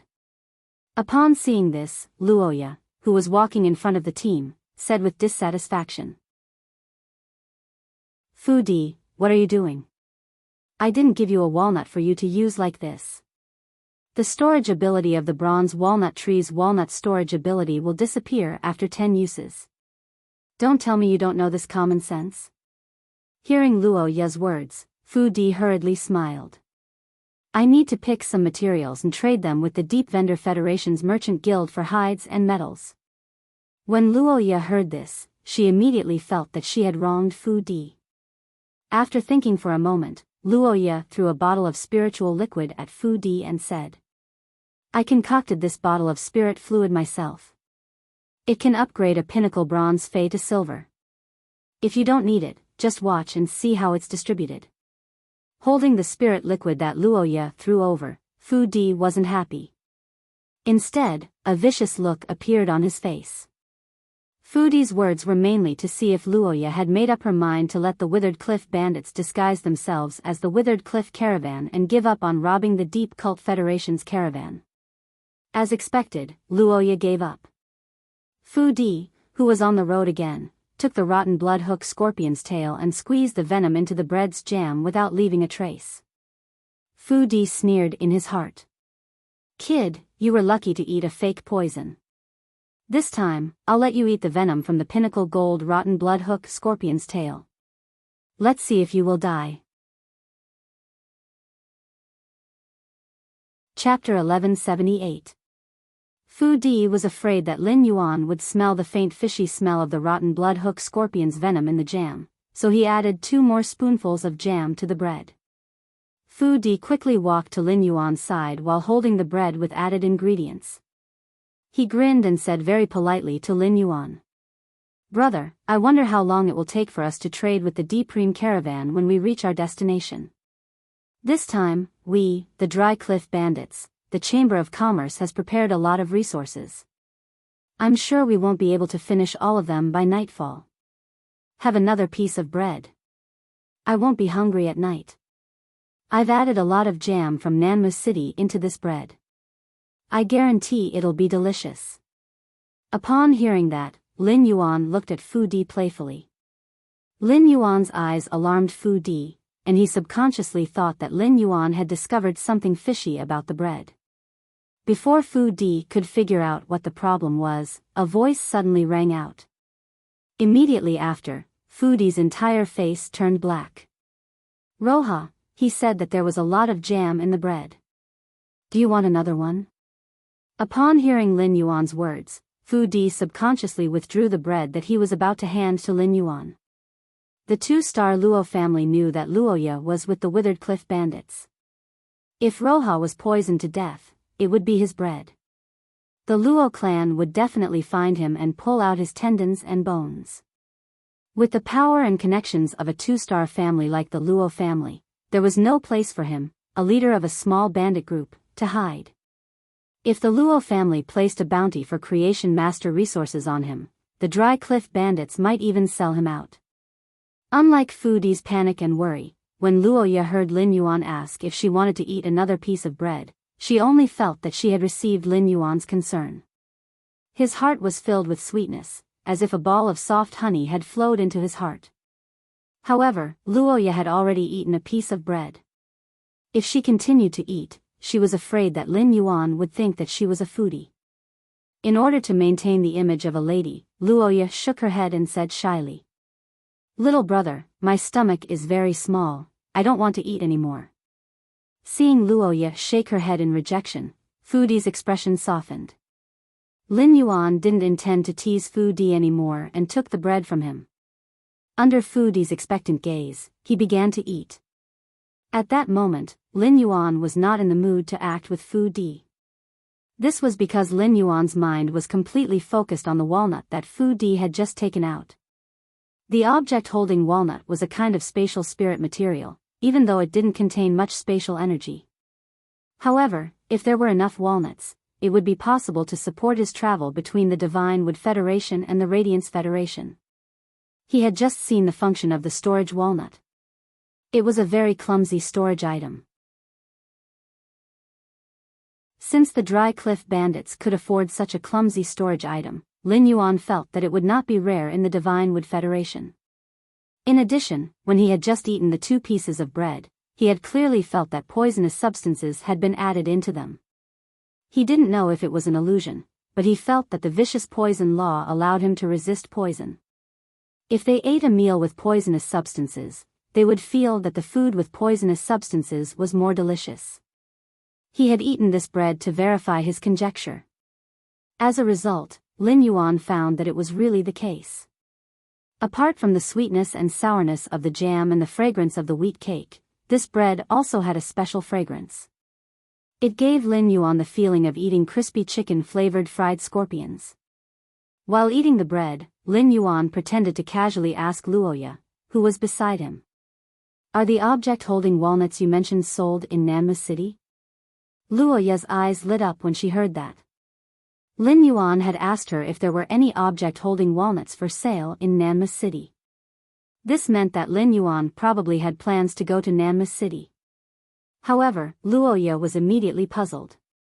Not to mention Nanma City, which had a 3-star family clan, had object-holding walnuts. Even in those small towns with only 1-star clans, there were some of them. The puzzled Luoya's heart stirred. Could it be that Lin Yuan didn't know anything about the Divine Wood Federation?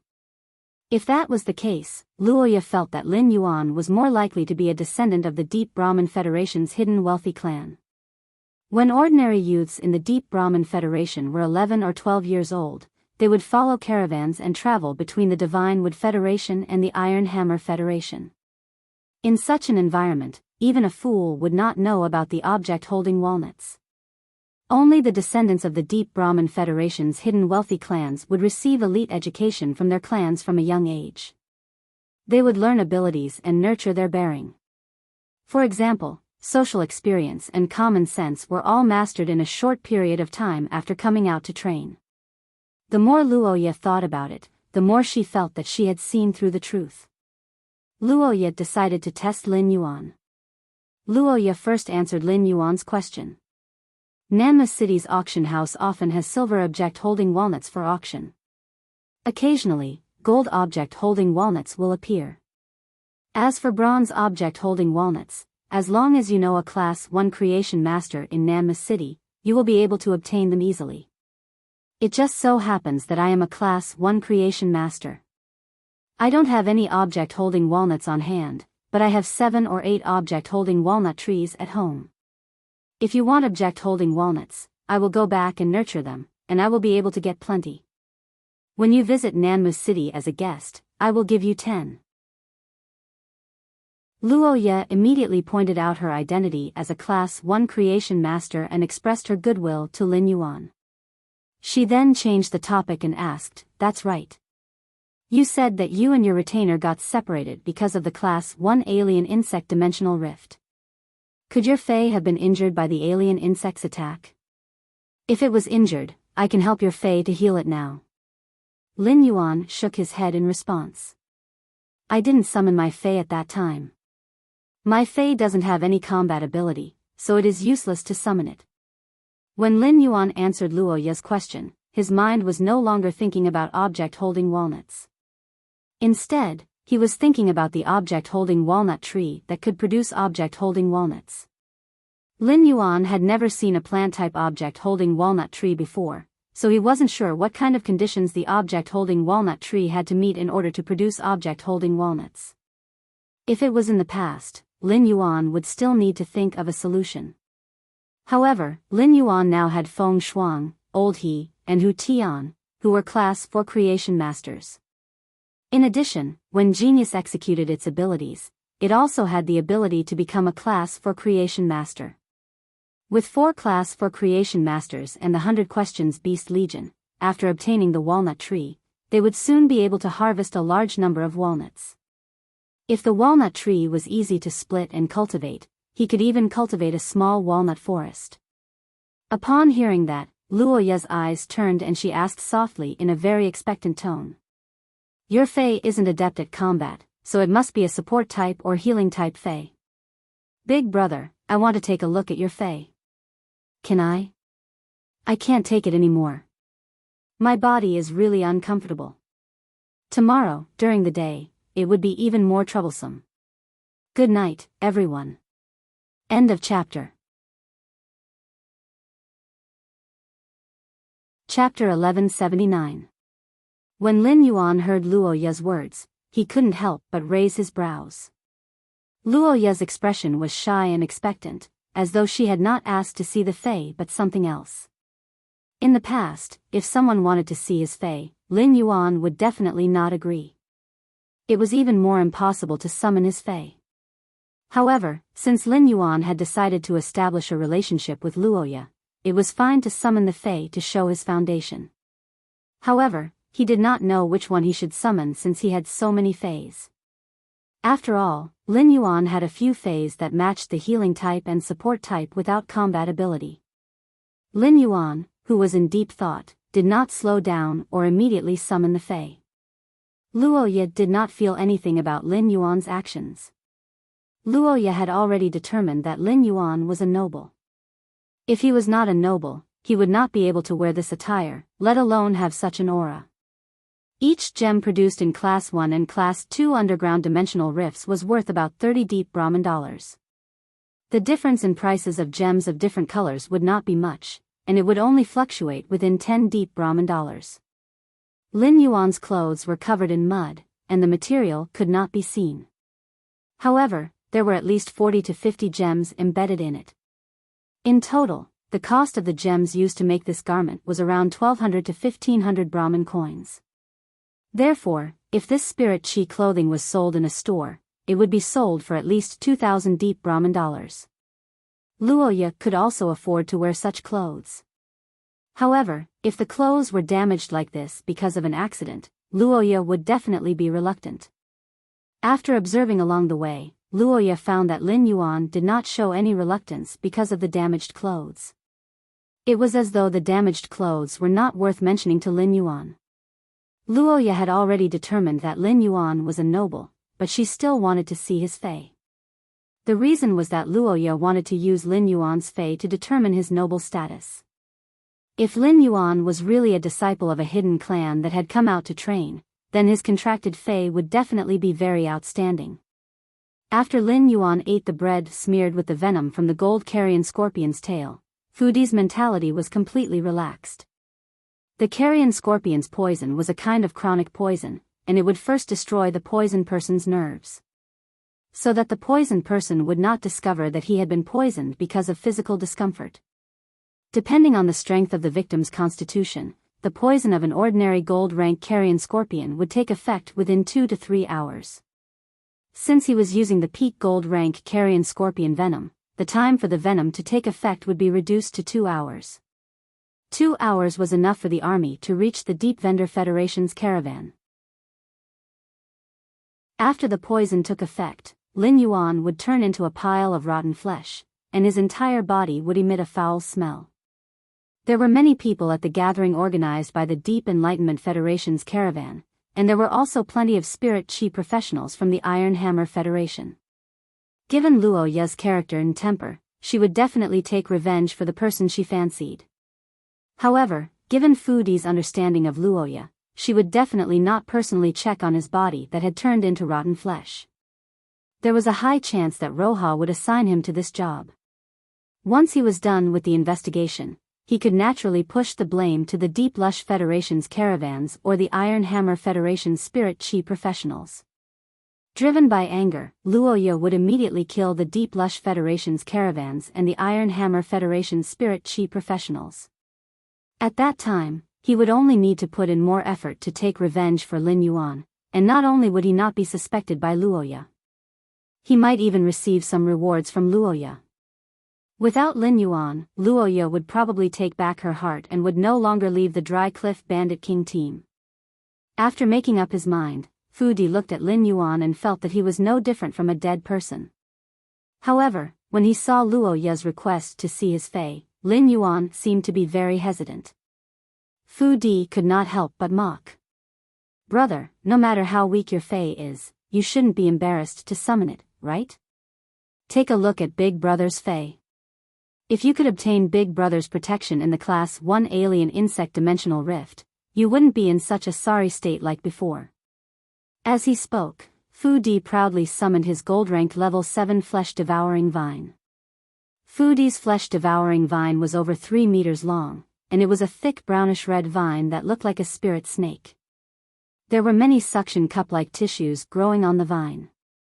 These suction disc-like tissues could easily scrape flesh from the target after wrapping around it. However, when Lin Yuan looked at Fu Di's flesh-devouring vines, he felt that Fu Di's flesh-devouring vines were inferior to Red Thorn's gluttonous vines. The gluttonous vine could also rely on the acid in Red Thorn's body to corrode and digest flesh, while the flesh-devouring vine could only rely on brute force to scrape the flesh of its target. Even if such a phase grade was upgraded, as long as it didn't encounter a fortuitous encounter like a bloodline mutation. With a single attack method and functionality, this Fei was destined to be weak in complex environments and sudden situations. As for Fu Di's claim that with his protection, he wouldn't be in such a sorry state when facing the Class 1 Alien Insect Dimensional Rift, it was even more nonsensical. Under the tide of alien insects accumulated in the Class 1 Dimensional Rift, Fu Di's gold/elite flesh-devouring vine might be able to kill some alien insects in the beginning. However, he was unable to effectively replenish his energy.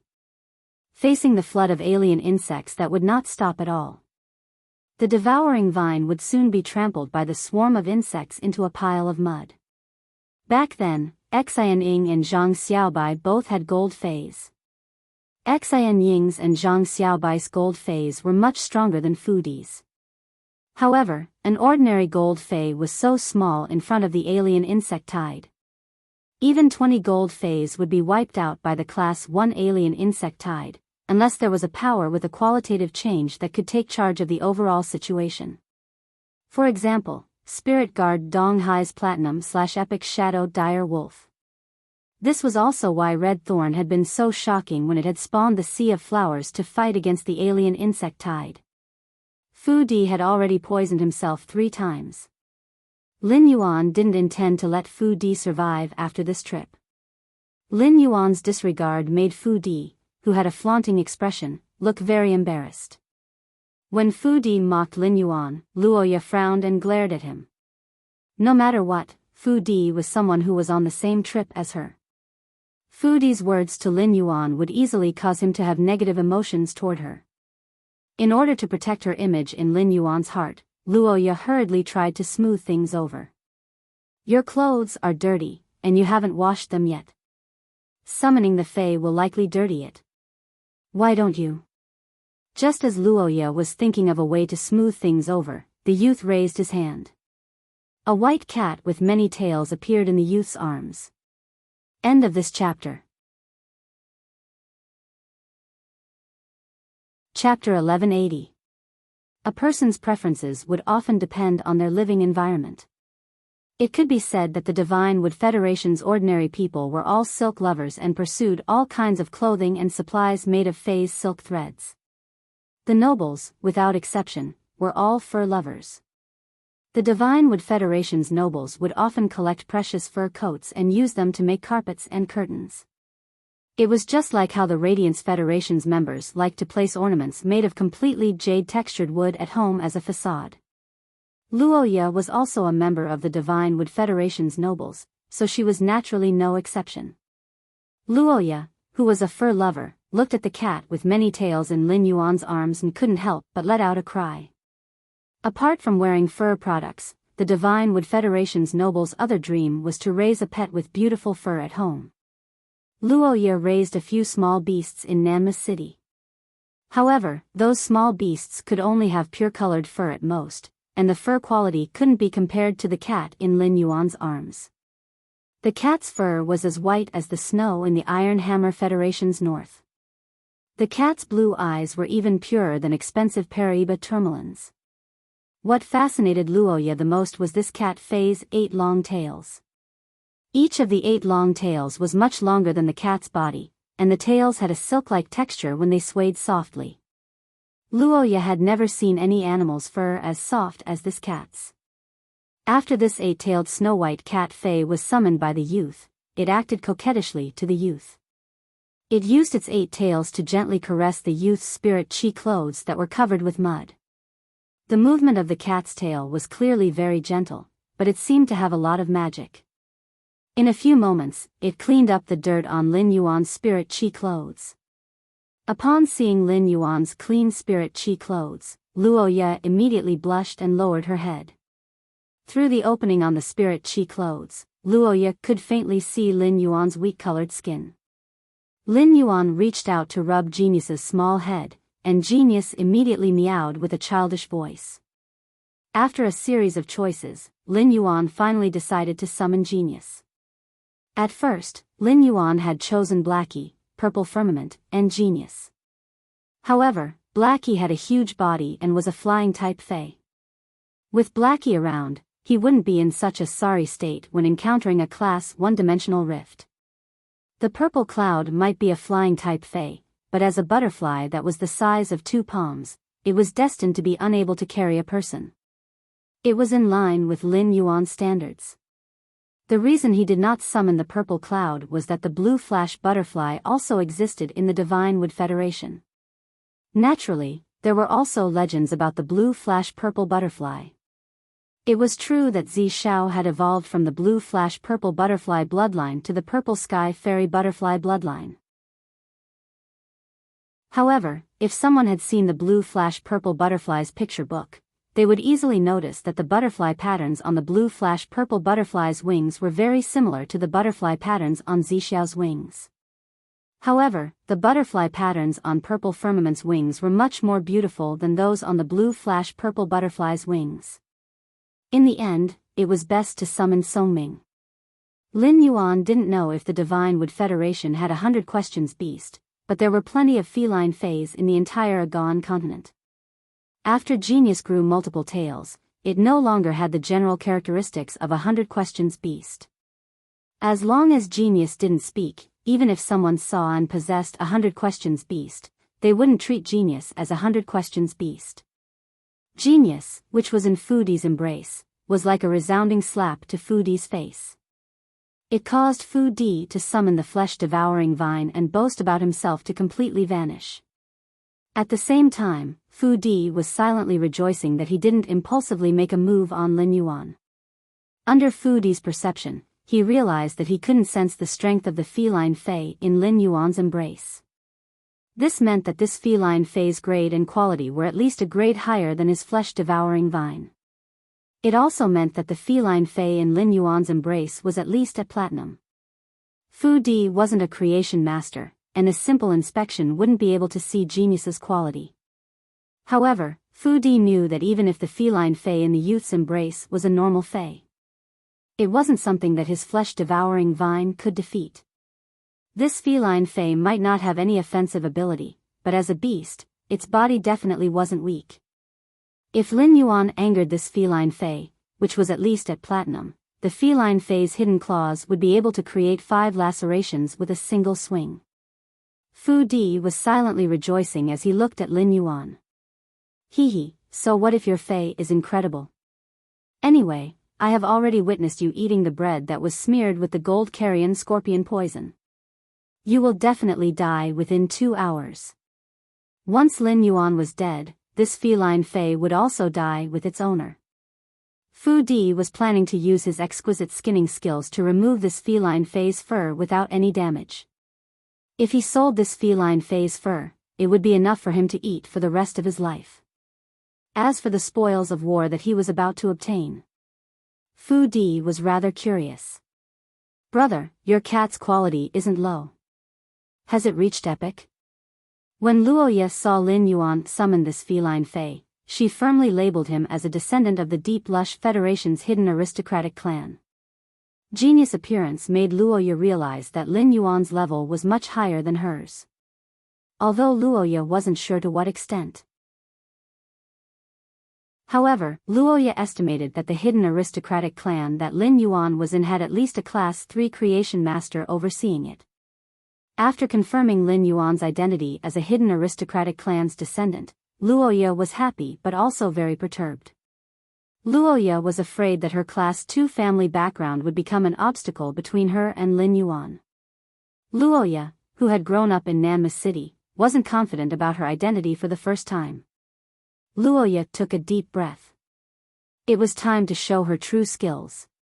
She, a noble lady who had been fawned on since young, was going to try to be a bootlicker in order to gain Lin Yuan's favor. At the same time, Luoya had a murderous intent toward Di and the entire Dry Cliff Bandits. Fu Di and the Dry Cliff Bandits had always been looking for toys for her and knew how unbearable she was. After confirming that she couldn't control Lin Yuan, Luoya had to do her best. She wanted to eliminate all possibilities of Lin Yuan knowing that she was unbearable. Luoya was a ruthless person, even though she had stayed in the Dry Cliff Bandits for a few years. However, everyone in the Withered Cliff Bandits, including Fu Di, were just tools in Roha's heart. End of this chapter. Chapter 1181. Upon hearing Fu Di's question, Luoya felt that her tool was simply too inexperienced. Luoya was a Class 1 creation master and had limited abilities. She wasn't able to see through Genius Diamond strength. However, Luoya could sense the presence of willpower from Genius, which was in Lin Yuan's embrace. This meant that the cat in his embrace was a fantasy breed fae. Luoya sighed. How could a person be so outstanding? Lin Yuan came from a reclusive noble family. He was handsome and talented. He was the perfect ideal for a young girl's dream lover. Along the way, Luoya kept talking to Lin Yuan, and Fu Di didn't continue to follow them to make things uncomfortable. It looked at Lin Yuan with a sinister gaze while looking at Genius Fur with a greedy gaze. Gradually, they discovered a few strange insects along the way. Since there were no powerful faes in the forest, these alien insects, which had been pushed away by the source sand earlier, were lucky enough to survive. Upon seeing Lin Yuan and the others, it immediately roared and charged forward. In the end, these insects naturally died at the hands of the Dry Cliff Bandits. What surprised Lin Yuan was that these alien insects, which he could casually pinch to death, were actually very powerful. The members of the Dry Cliff Bandits were all injured to varying degrees. Lin Yuan now knew the strength of the Dry Cliff Bandits. After trekking under the afterglow of the setting sun, Lin Yuan finally saw over 200 tents at the end of the forest. In front of each stall, there was a black-haired and black-eyed vendor selling his wares enthusiastically. The vendors hawked their wares while collecting their customer supplies. This scene made Lin Yuan feel as though he had returned to the Redbud City's Xia region's Fei wholesale market. Luoya originally wanted to introduce the situation of these small caravans that wandered between the Divine Wood Federation and the Iron Hammer Federation.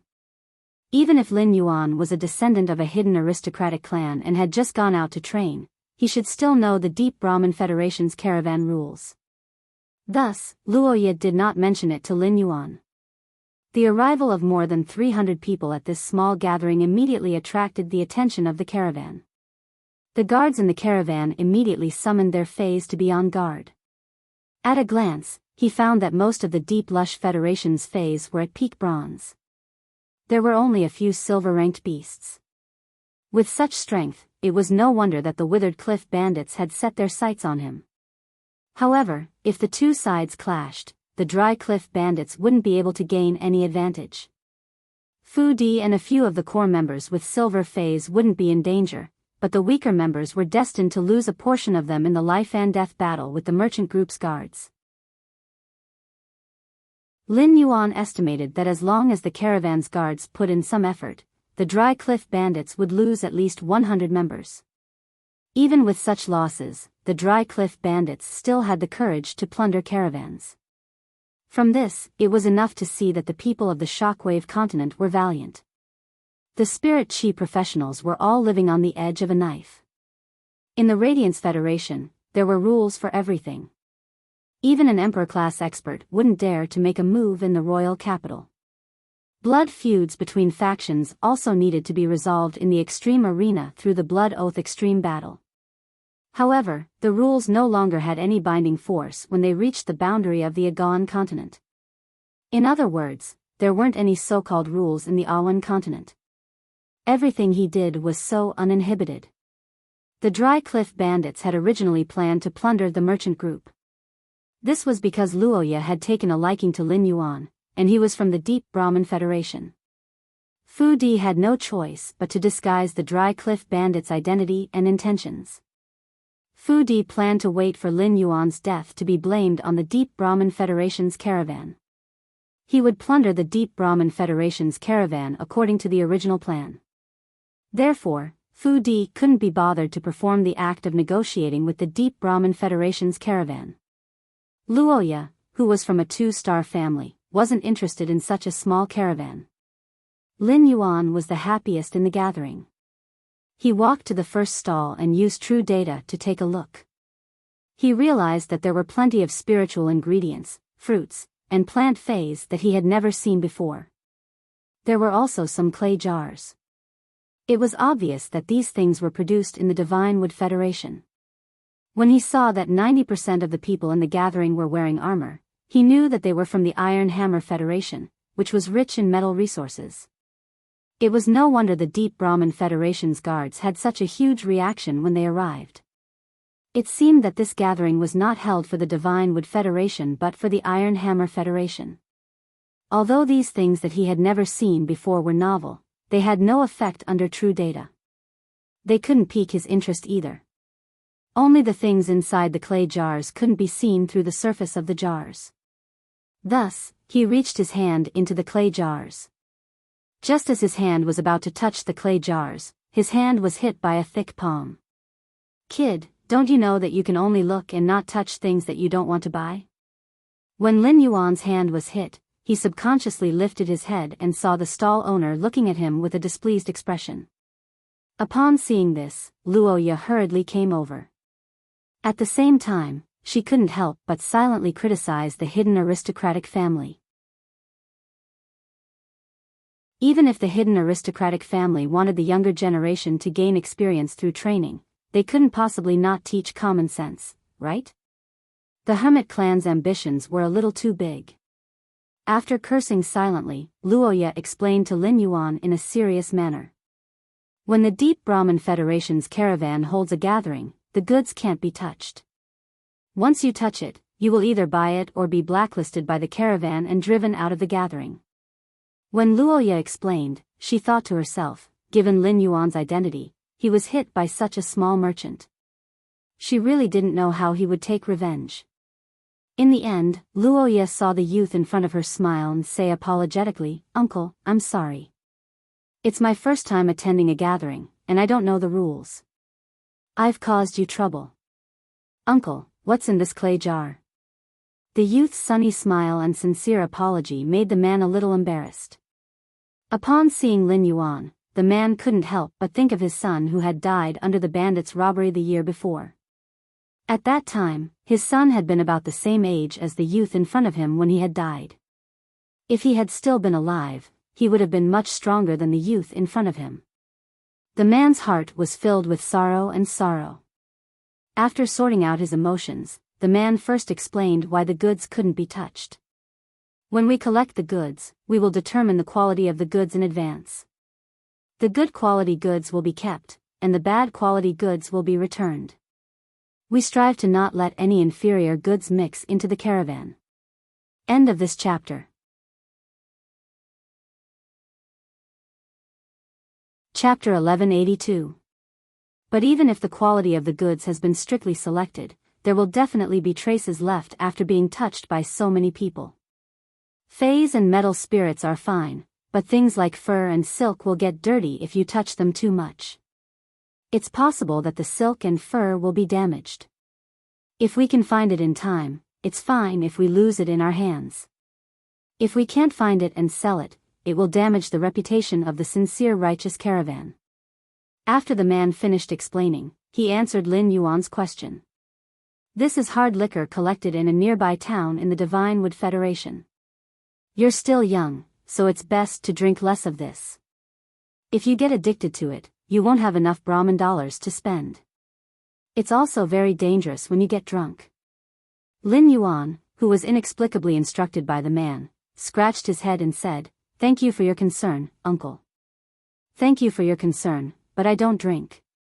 After looking at this stall's items, Lin Yuan said goodbye to the man and walked toward the other stalls. Luoya, who was following behind Lin Yuan, looked at his back and became more and more obsessed. Luoya had done a lot of ruthless things. If this man dared to slap her hand, Luoya wouldn't hesitate to let the mist anti-poison moth kill him. It was a punishment for offending her. Although Luoya was ruthless, it didn't mean that she didn't have a heart for the light. Lin Yuan's politeness and sunshine were qualities that Luoya didn't have. These qualities that were far from Luoya were displayed in the youth, and they deeply attracted her. This made Luoya's determination to kill Fu Di and the Dry Cliff bandits even stronger. But how should she find this person? After visiting 20 to 30 stalls in a row, Lin Yuan lost interest in continuing. The items at these stalls were similar, and it would be a waste of time if he continued. If he had the time, he might as well talk to the caravan's leader. Lin Yuan asked the stall owner in front of him, "Uncle, I want to ask where your leader is. Where is the person in charge of your caravan? I have some business to discuss with the person in charge of your caravan." Lin Yuan hadn't changed out of his spirit chi clothes. Although the clothes had been torn more than a dozen times, the gems on the spirit chi clothes could still prove that the spirit chi clothes were expensive. It could be seen that Lin Yuan was qualified to discuss a deal with the leader. The Deep Vendor Federation's caravans needed an endless supply of resources. Therefore, a normal caravan would never reject people who wanted to do business with them. The stall owner pointed at the largest tent not far away and said enthusiastically, "The person in charge of our Chang'e caravan, Mr. Feng, is in the tent in front. I saw that the few Iron Hammer Federation Spirit Chi professionals who came to discuss cooperation had already left the tent. Only Mr. Feng and his family should be in the tent now. If you have any business, just go into the tent and speak to Mr. Feng." After Lin Yuan thanked him, he walked toward the big tent that the stall owner pointed at. The tent was wide open and there was no way to knock on the door. Lin Yuan simply walked in. After entering the tent, Lin Yuan saw a flat-top old man and a middle-aged man going through the accounts. The middle-aged man and the old man looked at the account book while holding the 2-year-old child in their arms. When the child saw Lin Yuan and Luoya, he yelled twice. The old man first looked up and sized up Lin Yuan and Luoya before asking, "What do you think? Do the two of you need anything? If you want to discuss business, our Chang'e caravan will show our utmost sincerity. However, the prerequisite is that you have good goods." Just as the old man finished speaking, before Lin Yuan could reply, there was a commotion outside the tent. Through the tent, Lin Yuan could faintly hear someone shouting outside. What? Why did an underground dimensional rift suddenly appear out of nowhere? Fuck. Quickly look for Mr. Feng and ask him what we should do. Looking for Mr. Feng won't help either. This dimensional rift is so huge, and judging from the aura, it isn't a Class 1 underground dimensional rift. It's over, it's over. When the Class 2 underground dimensional rift opens, once those underground lifeforms escape, we will all die. Upon hearing the voices coming from outside, the old man called Mr. Feng first spoke to the man beside him. Jiaji, carry Daodu properly. No matter what happens, ensure Daodu's safety. The old man didn't even wait for anyone to look for him. He immediately rushed out of the tent to investigate the situation. Luo Ye's expression was extremely awful. If the rumors from outside were true, this dimensional rift was really a Class 2 existence. Even if he had the gold fei, the mist anti-poison moth, it would be hard for him to escape. The underground dimensional rift opened up in the ground, and in less than 2 minutes, a large number of underground dimensional lifeforms would surge out. Many of the dimensional creatures that emerged from the Class 2 underground dimensional rift had membranous wings. For example, the mushrooms and gargoyles had extremely powerful aerial combat abilities. Luo Ye suddenly turned to look at Lin Yuan. If a Class 2 underground dimensional rift opens, you and I will ride my mist anti-poison moth. We will run in the direction of the Divine Wood Federation. Didn't you just say that you opened up a Class 1 alien insect dimensional rift?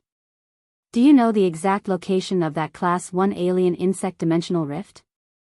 We can only fly in the direction of the insect swarm and let the two waves of exotic beasts collide and kill each other. Only then can we survive. Lin Yuan was a little surprised to hear Luo Ye's words. Luo Ye's mist anti-poison moth was only a gold fei, and the more weight it carried, the slower it would fly. The mist anti-poison moth could fly much faster with Luo Ye on its back than with him on its back. Lin Yuan had never expected that Luo Ye would choose to bring him along at such a critical juncture. Before Lin Yuan could say anything, there was an even louder noise outside the tent. It contained several voices that Luo Ye was familiar with. Luo Ye cursed in her heart. She knew that Fu Di couldn't hold back and made a move after seeing the underground dimensional rift open. Just as Luo Ye was thinking about how to get out of the current predicament and let the Dry Cliff bandits keep her secret forever, Lin Yuan calmly said to her and the middle-aged man carrying the child. He didn't panic at all and spoke calmly to her and the middle-aged man carrying the child. We can't stay in the tent. Let's go out and see the situation first. But before Lin Yuan could step out of the tent started to burn. Luo Ye waved her hand and summoned a 2-meter-long blue-winged dragonfly. Cold Wing Wind Dragonfly, use Cold Gale. Upon hearing Luo Ye's command, the blue-winged dragonfly suddenly flapped its wings twice. The violent gale blew the burning tent into pieces. After the tent was broken, Luo Ye saw Fu Di commanding the Dry Cliff bandits to summon their feis. They were confronting the Deep Enlightenment Federation's merchant group's guards and merchants. End of this chapter. Chapter 1183. Fu Di, who was in a standoff with the sincere righteous caravan, would occasionally turn his head to search for something. Luo Ye's heart surged with anger. If Fu Di revealed his identity as a member of the thieves, would there still be a chance for them? Thinking of this, Luo Ye shouted. Fu Di! What are you doing? Fu Di immediately turned to look at Luo Ye as though he had found hope. Fu Di heaved a sigh of relief when he saw Luo Ye. As an experienced adventurer, Fu Di knew that in front of the Class 2 underground dimensional rift, there was no chance of survival. Without Luo Ye's main fei, the mist anti-poison moth, it was impossible to escape alive. However, when Fu Di turned to look at Lin Yuan beside Luo Ye, he was dumbfounded. According to the time, Lin Yuan should have turned into rotten flesh by now. How could he still be standing in the same place? However, the situation was urgent, and Fu Di did not have time to care so much. He rushed toward Luo Ye. He shouted as he rushed. Luo Ye! Use your mist anti-poison moth to take me with you. If you don't leave now, it will be too late. Fu Di's words caused the 300 Dry Cliff bandits behind him to be in a mess. The Dry Cliff bandits were involved in the business of burning, killing, and plundering. Everyone licked blood on the tip of the blade. However, not being afraid of death did not mean that they could be abandoned. The Dry Cliff Bandits had always been relying on Fu Di. Now, Fu Di's cold-blooded behavior was equivalent to breaking the backbone of the 300 Dry Cliff Bandits. Fu Di's actions caused the Dry Cliff Bandits and the Sincere Righteous Chamber of Commerce to be at a disadvantage. Lin Yuan curled his lips when he saw Fu Di running toward Luoya. Although he was determined to kill Fu Di, he was facing a natural disaster now. If Fu Di could bear the responsibility as the leader of the Dry Cliff Bandits and do his best to find a way out for the Dry Cliff Bandits, perhaps he would respect Fu Di. In Lin Yuan's eyes, Fu Di was a useless person who didn't even have the qualifications to be a coolie in the underground palace. Seeing that Luoya did not respond, Fu Di shouted anxiously, "Don't bother about the pretty boy beside you. Don't bother about the pretty boy beside you. If you want a pretty boy in the future, I'll do my best to help you find one." Upon hearing that, Luoya was so angry that she could no longer care about escaping with Lin Yuan. Instead, she commanded the Coldwing Wind Dragonfly, which was a few grades lower than the Mist Anti-Poison Moth. He launched an attack on Fu Di. At this time, Luoya didn't dare to talk back to Fu Di. Fu Di had already begun to expose his past. Luoya was really afraid that Fu Di would say more things that Lin Yuan couldn't know. Luoya, who wanted Fu Di to shut up, used her full strength. Fu Di was shocked. He didn't expect Roha to kill him. At this time, Roha had no reason to attack him. He had a gold fei, and it would be of great help when escaping. Could it be that Luoya knew that I had poisoned Lin Yuan? Seeing the Coldwing Wind Dragonfly's ferocious attack, Fu Di did not dare to be careless. He quickly got the flesh-devouring vine to block it. The cold wind blades slashed at the body of the devouring vine, leaving a few wounds on its body. The wounds on the flesh-devouring vine's body should have been bleeding. However, under the freezing of the wind blade's cold air, the juice condensed into ice crystals at the wounds. The appearance of the ice crystals added frostbite to the flesh-devouring vine's wounds, causing the flesh-devouring vine, which had an extremely strong recovery ability, to be unable to immediately heal the wounds. From the discovery of the underground dimensional rift, to the confrontation between the Dry Cliff Bandits and the Sincere Merchant Group, to Luoya dealing with Di, all the farce had happened in a short span of a minute. However, the minute that the farce had consumed allowed a skinny green-skinned monster to crawl out of the underground dimensional rift. After this green-skinned monster appeared, all sorts of crypt lifeforms gushed out of the Class 2 underground dimensional rift. Under the command of the skinny green-skinned monster, these crypt lifeforms surrounded the entire gathering area in an orderly manner. Luoya said in horror, "Goblin. Why is there a goblin? Why is there a goblin? This open dimensional rift is definitely a pinnacle Class 2 underground dimensional rift." The skinny green-skinned monster that Luoya called a goblin was currently staring at the Coldwing Wind Dragonfly, which was attacking Di, and the Mist Anti-Poison Moth above Luoya's head. The green-skinned monster snapped its fingers, and 2 earthen spheres immediately appeared in the air. The 2 earthen balls didn't chase after the fog poison moths and the Coldwing Wind Dragonflies. Instead, they firmly blocked the fog poison moths and Coldwing Wind Dragonfly's path of descent. If the Mist Anti-Poison Moth and the Coldwing Wind Dragonfly wanted to fly down, they were destined to encounter these 2 earthen spheres and be attacked by them. Upon seeing the situation, Luoya muttered to herself in despair. It's over this time. How can I die in such a place? I am a Class 1 creation master." Lin Yuan was the only one who could maintain his composure. When he saw the goblin crawling out of the pinnacle Class 2 underground dimensional rift, he raised his brows in surprise.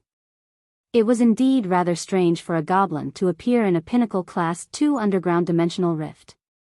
Goblins were underground lifeforms with extremely high spiritual intelligence. They were similar to the Medusa demons in the swamp world and had a humanoid form. However, goblins were relatively rarer than Medusa demons, and they were much more useful.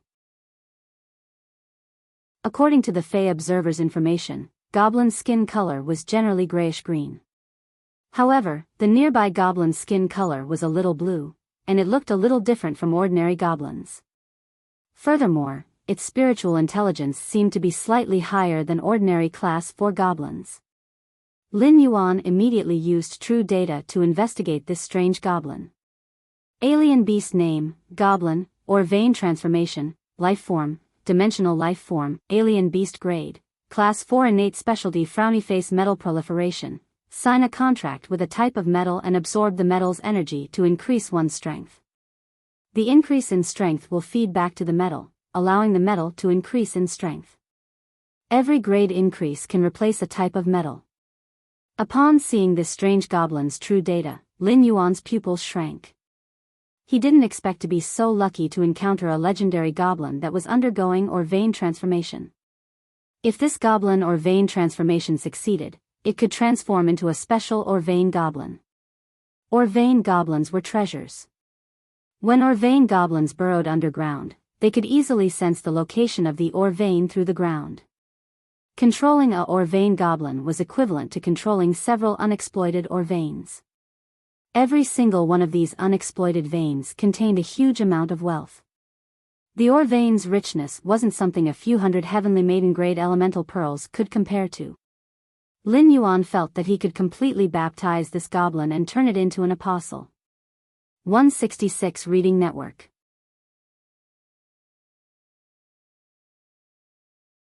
Chapter 1184. In terms of strategic significance, the or vein gnome was more important than Wendy and Shiting combined. In addition, this gnome's talent, metal proliferation, could proliferate metals when it increased its strength. As long as he could get some of the metals he lacked in the future, he would not need to worry about not having enough. What Lin Yuan lacked the most now was the soft silver that could shield space and prevent detection. After controlling this gnome with the talent, metal proliferation, Lin Yuan did not need to work hard to find the soft silver. When Lin Yuan checked on this goblin that had mutated into a mineral vein, he found that it was sniffing excitedly. It seemed to have found something very interesting. Upon seeing this, Lin Yuan thought, could there be an or vein that has never been discovered in this area? When the or vein was not mined and completely sealed, its aura would not leak out. Only a bloodline or vein gnome that had mutated would be able to sense it. It was not easy for spirit chi professionals to rely on phase to find or veins. Under normal circumstances, spirit chi professionals would find or veins sealed underground through accidental discoveries and fortuitous encounters. This allowed the major or veins underground to have the opportunity to be mined. At the border between the Divine Wood Federation and the Iron Hammer Federation, resources were scarce.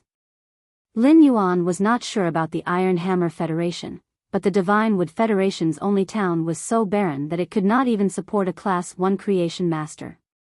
Under such circumstances, it was not impossible for there to be an or vein here that had never been discovered.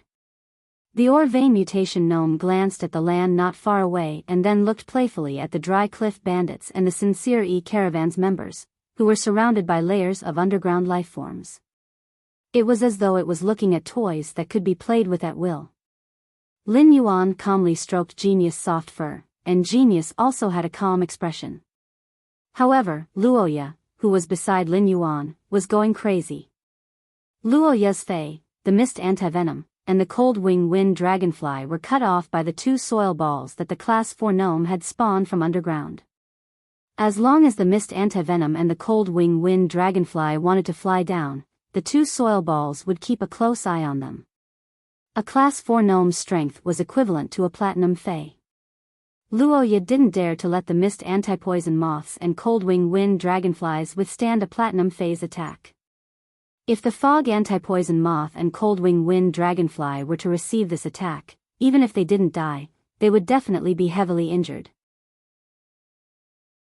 Putting aside the fact that the heavily injured mist anti-poison moths and cold wing wind dragonflies could not fly, even if they could, they would not be able to fly past the fungus bats and gargoyles that were pouring out of the Pinnacle Class 2 underground dimensional rift. The scene was immersed in despair. The exotic beast horde that was gushing out from the Pinnacle Class 2 underground dimensional rift was an absolute natural disaster in their eyes.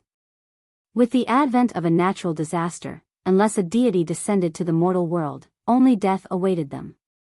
The cold-wing wind dragonfly and the fog anti-poison moths were blocked by the level 4 gnome's 2 earth balls in the sky and could no longer attack D.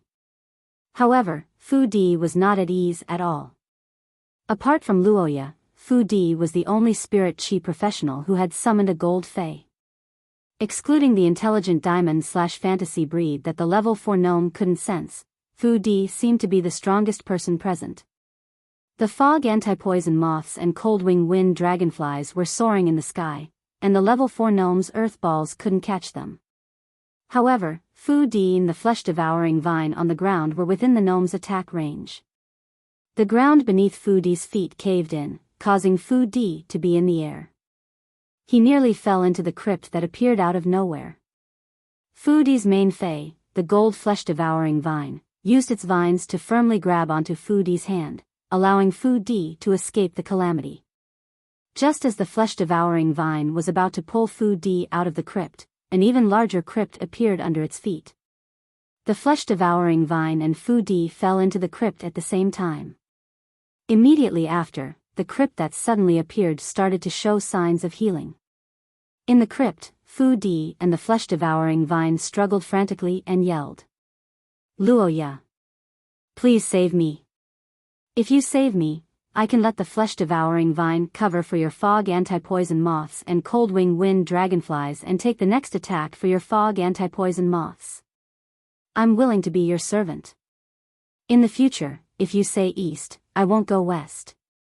Save me." When Fu Di's mournful cry for help entered Luoya's ears, her face revealed a joyful expression. Even though she didn't have the intention to save Fu Di, Luoya said, "Hold on for a while. I still have a fae that I have yet to summon. I still have a fae that I have yet to summon. Let the flesh-devouring vine extend out of the crypt, and I will let this fae of mine pull the flesh-devouring vine and bring you up." While speaking, Luoya's face revealed a contemptuous smile. "Do you think you, Fu Di, are fit to be my servant?"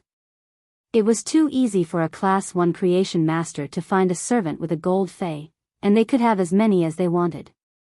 Luoya was trying to save Fu Di and simply looked down on him. In addition, only a dead person could keep a secret.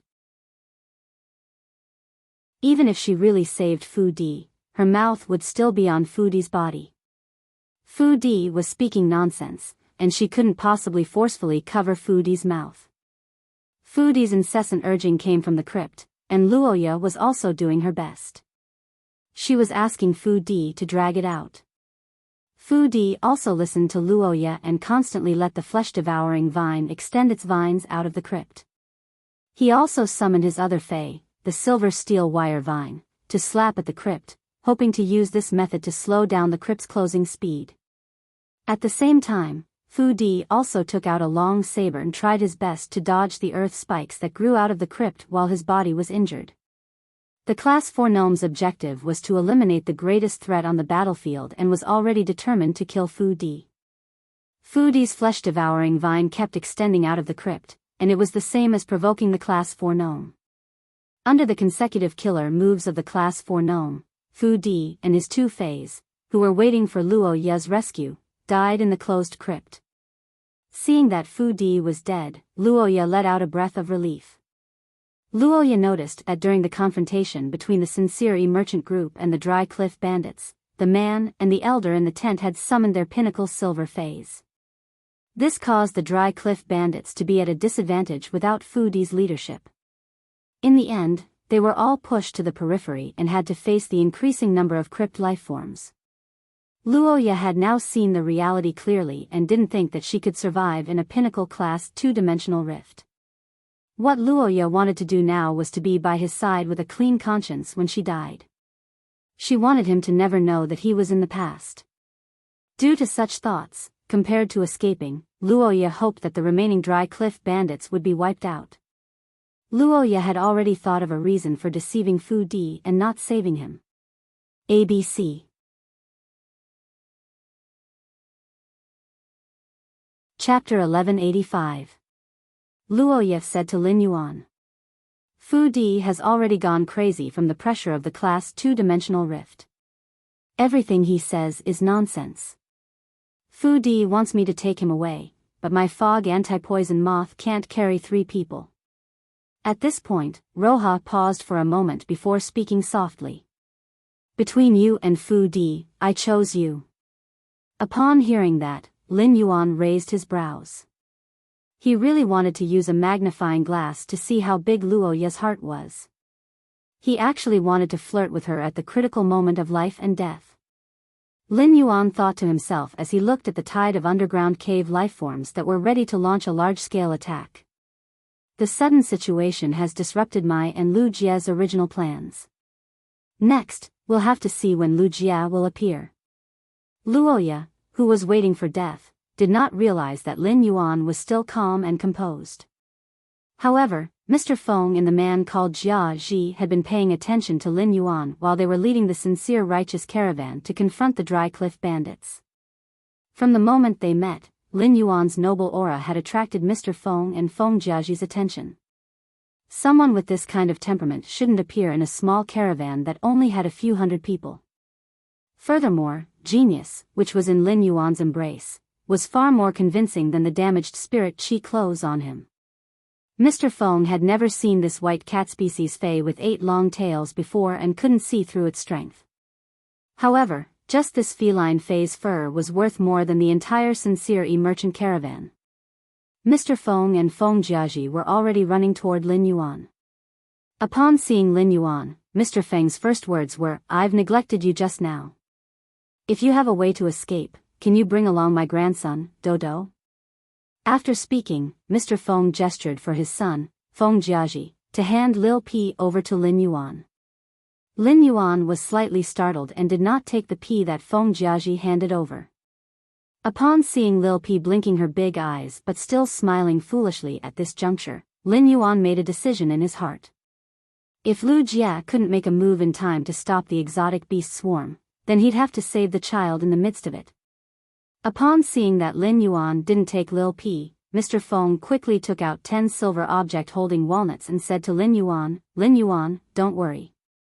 These 10 walnuts contain the resources that I've accumulated over the years from my travels. If you can save Daodu, these resources will be your reward. Speaking of this, Mr. Feng hurriedly added. This is all I have. If I have more, I will definitely give them to you. Upon hearing that, Lin Yuan looked at Mr. Feng and Feng Jiaji, who was pursing his lips as he handed Lil Pi to him. What if I have the ability to save the 3 of you? Upon hearing Lin Yuan's words, Luoya, Mr. Feng, and Feng Jiaji, who were standing beside Lin Yuan, were shocked. Mr. Feng looked at his son, Feng Jiaji, and the other members of the Sincerity Trade Association who were resisting the Dry Cliff bandits with all their might. Some of these people have been with me for 40 to 50 years, while others have been with me for 10 to 20 years. They are all old buddies. You want this old man to abandon these old fellows in a desperate situation? This old man can't do it. These people followed me when they were young. When they had children, their children followed me. When they had grandchildren, their grandchildren followed me. I can't just leave them here. Rather than living in guilt, it is better to die bravely and righteously. Upon hearing his father's words, Feng Jiaji also gritted his teeth and expressed his stance. When I was born, I stayed with my father in the Sincerity Caravan. My mother and daughter-in-law are also in the Sincerity Caravan. The Sincerity Caravan is my route. I won't leave either. Please, if you have the ability, I hope you can save Daodu. Daodu doesn't know anything now. I only hope that he can survive.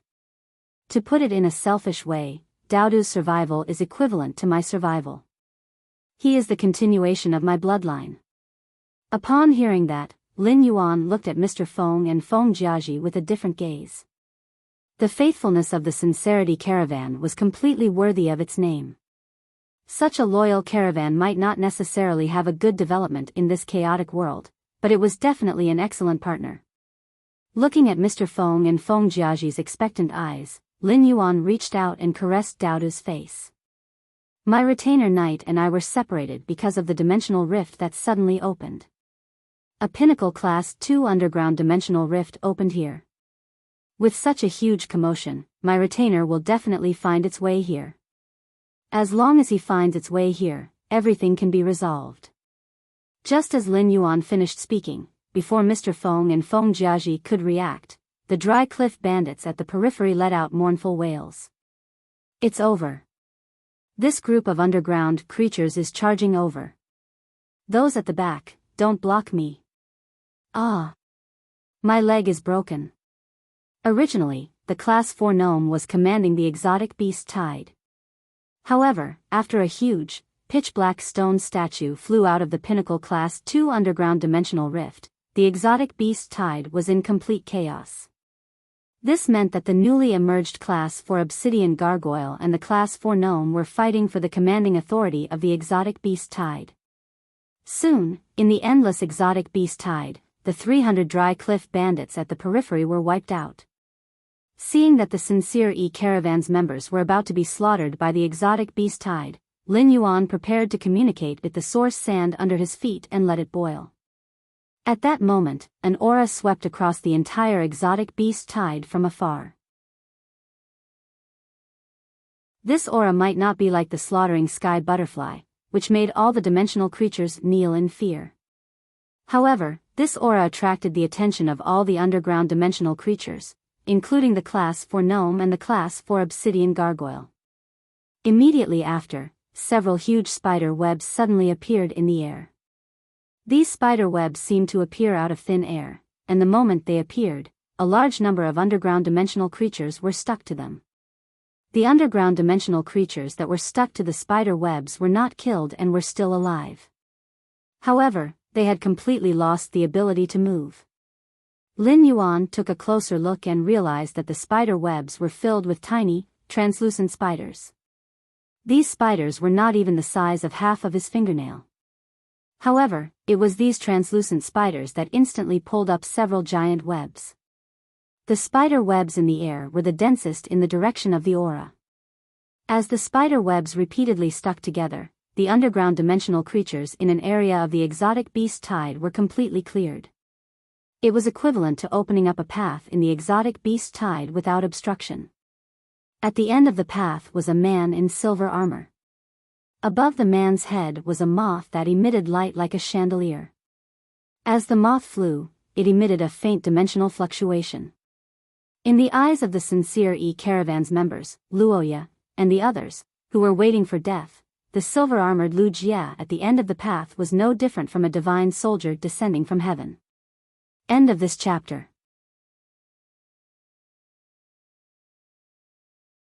Chapter 1186. The hundreds of giant webs that appeared out of thin air were divine means that the Sincere Caravan members, Luoya, and the others had never seen before. Lu Jia walked unhurriedly on this path that no more crypt creatures dared to step on. More and more nets appeared out of thin air, as if they were weaving layers of gauze in the sky above the beast swarm. As the spider webs trembled, tens of thousands of dimensional lifeforms were firmly stuck to them. Even the Class 4 obsidian gargoyle that was fighting with the Class 4 gnome for control of the exotic beast tide was stuck to the spider webs, unable to break free. Seeing this, Lin Yuan was rather shocked. He didn't expect Lu Jia to use such a method to deal with the exotic beast tide. The reason Lu Jia spared the lives of these underground lifeforms and didn't kill them all was obviously to increase Silver Flower's rations. Lu Jia's divine means of controlling the pinnacle Class 2 exotic beast tide was due to those translucent and inconspicuous little spiders on the spider webs. The translucent spiders on the spider webs were probably a new type of insect-type carcinoma Fey that Lu Jia was controlling through the Insect Queen. While the others were still immersed in Lu Jia's divine means, Lin Yuan had already used true data. He checked the attributes of the insect-type carcinoma Fey that Lu Jia had contracted. Fey name, web glass spider, Fey species, arachnid species/jumping arachnid species, Fey grade, diamond, 10 out of 10, Fey type, insect, Fey quality, legend abilities frowny face body splitting decomposition, rupture the body and split the body's energy into several portions. Each portion of energy will split into small lifeforms that possess the main body's abilities and exclusive skills. As the number of split lifeforms increases, the individual's abilities will decrease. Web thread. The drawn-out threads will spontaneously absorb the energy in the air and turn into a web. They will also attract other spider webs and stick together. Hunting web feast. The spider webs will decompose into decomposition molds that have a powerful decomposition effect. Everything on the web will be decomposed and energy will be returned to each individual on the web. When the individual's energy reaches the specified energy multiple, they will spontaneously split into new individuals. Weakening thread. Some creatures that have been specially cultivated with energy can spit out threads that have a weakening effect. Any target that comes into contact with the weakening effect will be weakened by the thread's ability. Weakening includes softening carapace, decreasing speed, itching, and other negative effects. Network battlefield. After the spider web dominates the sky, it will continue to produce a large number of spider webs to cover the ground. At the same time, the spider webs will secrete a large amount of mucus. When the target that is controlled by the weakening silk thread touches the mucus of the spider web, the effects of the weakening silk thread will double. The target that is not touched by the weakening silk thread will move faster when touching the mucus of the spider web. At the same time, the mucus of the spider web has healing effects. Sacrificial spider silk. When a split-off individual receives a fatal attack, the spider silk's energy can be sacrificed. Through the spider silk's energy, a large number of individuals can be created. The sacrificed spider silk will give a praise effect to all allies on the spider web, increasing the toughness of their shells. Exclusive skill. Frowny face. Geometric force bearing. The spider web's weave will automatically conform to geometric mechanics. As long as multiple spider webs are connected, they will be able to bear the force of a single spider web. When he saw Lu Jie's insect species tumor fey, Lin Yuan immediately knew that Lu Jie's net domain glass spider had only executed its body decomposition and web abilities. It had not used any other abilities. The net domain glass spider had only displayed its control ability to cover a large battlefield. However, control ability wasn't the main ability of the net domain glass spider. There were plenty of insect species tumor feys to choose from in the land of spirit suppression. Lu Jie had allowed the insect queen to control the net domain glass spider not because he had taken a fancy to its control ability. The net domain glass spider's true ability would only be displayed after it executed its platinum ability, network battlefield. The spider webs would form a battlefield suitable for insect species combat in the sky and on the ground. Lu Jie's insect queen alone could produce 5 types of insects, including the blade queen bee and other insect species tumor feys that could produce individuals. Lu Jie could spread out many types of insects on the battlefield. On the battlefield, these insects could use the mucus on the spider webs to increase their speed and heal their injuries. A single insect's speed and recovery wouldn't have much of an effect. However, if every insect in the insect swarm could receive such a buff, the insect swarm's combat ability would increase by several folds. In addition, the weakening silk thread could weaken the enemy, and the sacrificial spider silk could increase the insect phase carapace defense.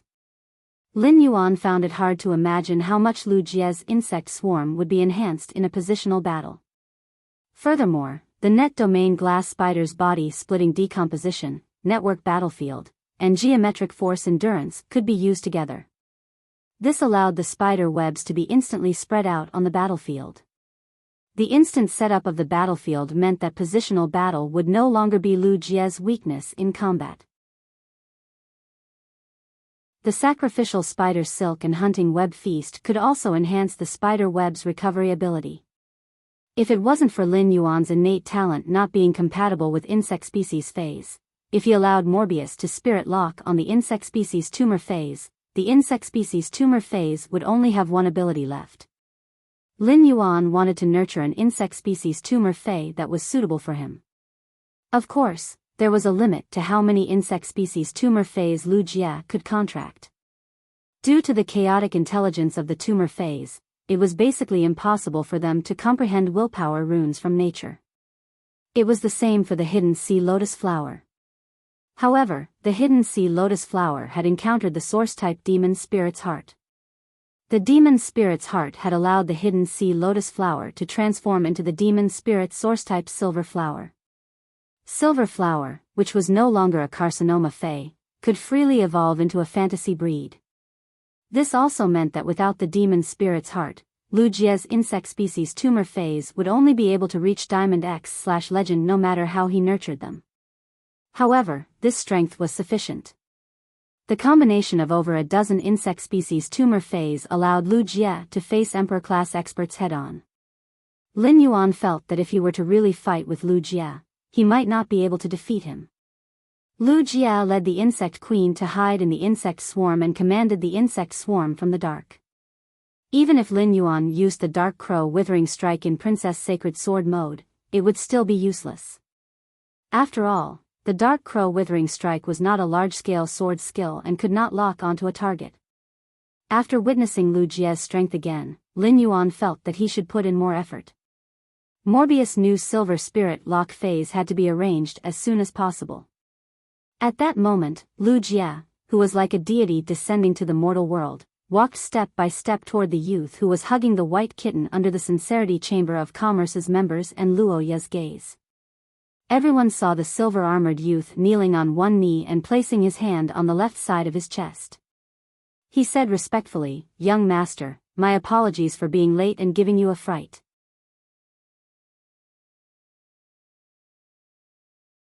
Chapter 1187. Lin Yuan's eyes twitched wildly as he looked at Lu Jie, who was kneeling in front of him. What is Brother Lu doing? Could it be that Brother Lu is also a natural actor? That's right, the Divine Wood Federation's sense of hierarchy is much stronger than the Radiance Federation's. In the Radiance Federation, there was no need for those complicated etiquettes between the retainers, but they were essential in the Divine Wood Federation. Without these etiquettes, people would feel very out of place and would look down on them. The more obvious the etiquettes were, the more people would revere them on the Agro continent. On the contrary, if the relationship between the master and the retainer was too casual, it was easy to be recognized as a nouveau riche without any foundation. Lin Yuan thought that Lu Jie was acting to match the current scene, but it was not the case for Lu Jie at all. Lu Jie was currently wearing the Class 2 Creation Master's retainer crest that Lin Yuan had given him under the silver armor. Lu Jie's hand was caressing the position of the Class 2 Creation Master crest. This Class 2 Creation Master retainer crest was the proof of Lu Jie's redemption. It was also the place where Lu Jie's dream began. Lu Jie knew that Lin Yuan had always regarded him as a companion, a friend, and even a family member. However, in Lu Jie's heart, he would always be Lin Yuan's retainer knight. Now that Lu Jie thought about it, this seemed to be the first time he stood by Lin Yuan's side as a retainer knight in front of outsiders. Therefore, Lu Jie, who was kneeling on one knee, was so pious that even his breathing was a little heavy. The scene in front of Luoya and the Sincere Caravan's members' minds fiercely hit. Although Luoya had always guessed that Lin Yuan was a descendant of a hidden elite clan, she had never thought that Lin Yuan's retainer would be so powerful. After all, according to Lin Yuan, he had been separated from his retainer when facing the Class 1 Alien Insect Dimensional Rift.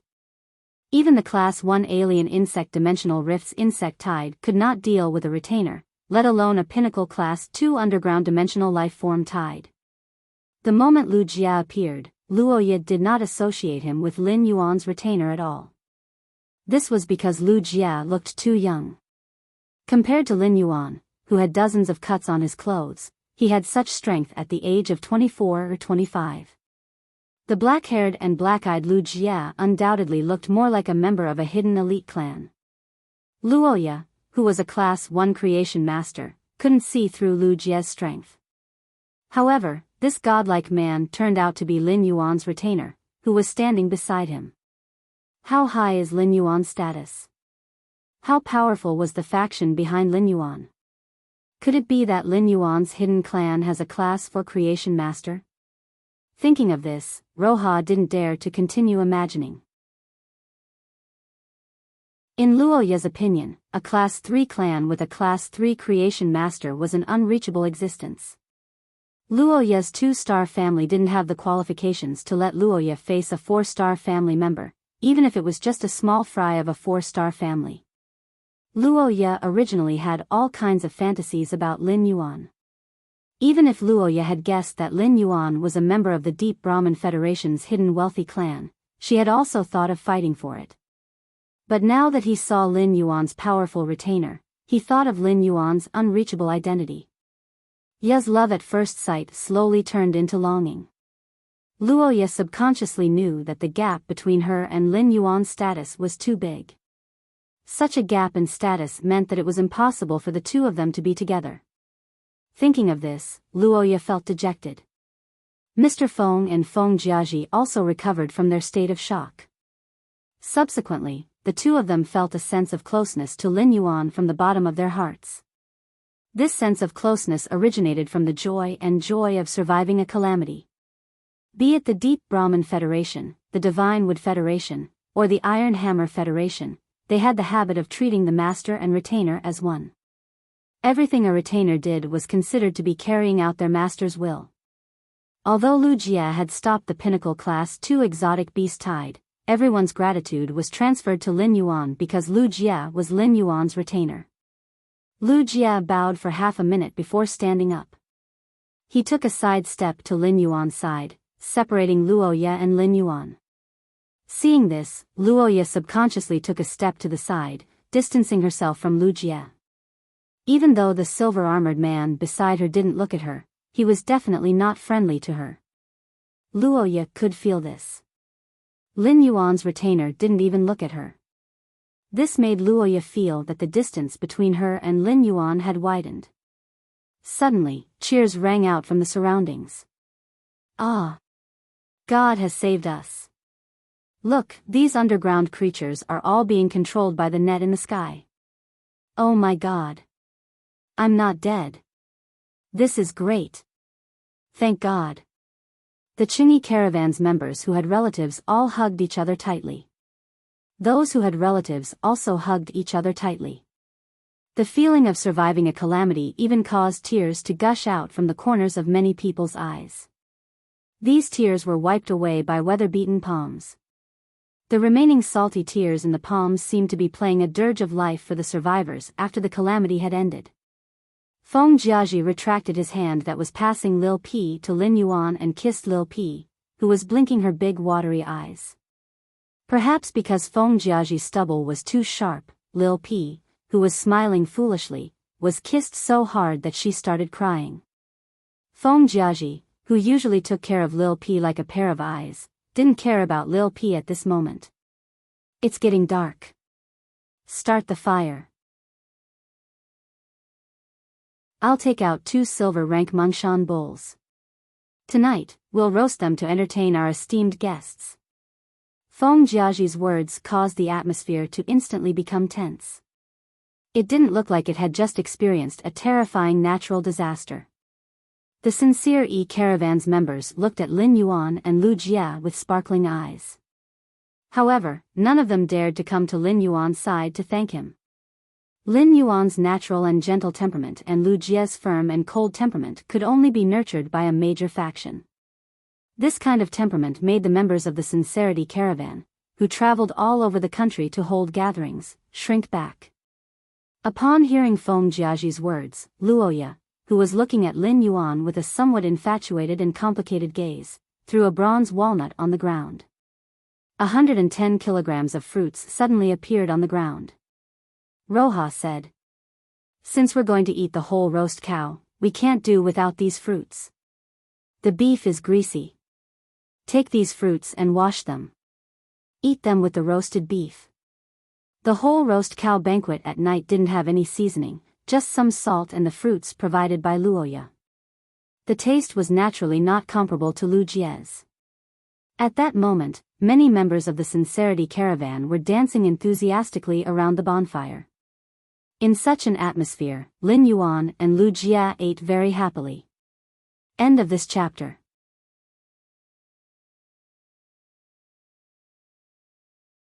Chapter 1188. Roha had been eating the roast beef in her hand. His eyes occasionally glanced at Lin Yuan, and no one knew what he was thinking. When Luoye saw Lin Yuan's eyes staring at the dancing members of the Sincere E caravan beside the bonfire, she felt a chill run down her spine. Roha directly took off the purple fur cloak behind her, and then waved the purple fur cloak in front of the bonfire for a while. The eyes of many men in the Qingyi caravan lit up. Lu Jie could not help but ask Lin Yuan softly. Lin Yuan, this woman must have taken a liking to you. You didn't suffer any losses while walking with her, right? Lin Yuan hurriedly shook his head. Although he wanted to complete his plan, open up the situation in the horrifying continent, and obtain 2 relationships that could be developed continuously, he still had to be careful. However, he was unwilling to suffer a loss. Looking at the dimensional light moth hovering above Lu Jie's head, Lin Yuan increasingly felt that the dimensional rift that had just opened was strange. The appearance of an underground dimensional rift didn't require a long time to brew like other dimensional rifts before an exotic beast tide would appear. However, a naturally opened dimensional rift was collapsing from the inside out. Usually, the first to appear were the weaker units. The stronger units would only appear in the middle and later stages of the game. The first dimensional life form that appeared in the Pinnacle Class 2 underground dimensional rift was a Class 4 gnome. From this point of view, it really didn't make sense. The only explanation for this situation was that the dimensional space collapsed from the outside and a level, for gnome was coincidentally sucked in. Therefore, Lin Yuan asked Lu Jie.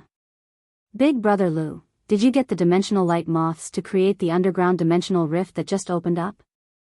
Lu Jie immediately nodded and replied in a serious manner.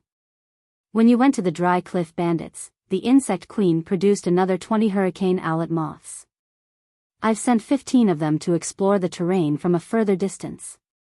The remaining 15 will be used to monitor the situation on your side and the caravan. When the insect mother's spirit descends upon the individual black-winged armadillo, the black-winged armadillo can understand the voice. After I heard that the situation on your side has changed, I was thinking about how to achieve my initial goal. In the end, creating a natural disaster was the simplest solution I could think of. The insect-type carcinoma Fae, the dimensional light moth, was an extremely dangerous existence among the insect-type carcinoma Faes that the spirit guards took in. After the dimensional light moth gnawed at the space, it would often lead to dimensional rifts. Before Lin Yuan had obtained the void-shattering stone, he had thought of letting Lu Jie's dimensional lamp moths nibble through space to create dimensional rifts. Relying on the exotic beast hordes that descended from the dimensional rifts that the dimensional light moths devoured, Silver Glory was able to raise her strength and nurture the Sea of Flowers. However, he rejected this idea in the end. The strength of a dimensional light moth that had not been cultivated was generally only at the bronze or silver rank. Basically, it would never reach the gold rank in its lifetime. Even a dimensional light moth with such strength had the result of creating a class for dimensional rift. Lu Jie's dimensional light moth was now at Diamond X/Legend. It was impossible for an insect species Carcinoma Fae to exist in the natural world. Lin Yuan reckoned that this Pinnacle Class 2 dimensional rift was the result of the dimensional light moth's bite. If it took another 2 bites, it would be a Class 3 dimensional rift.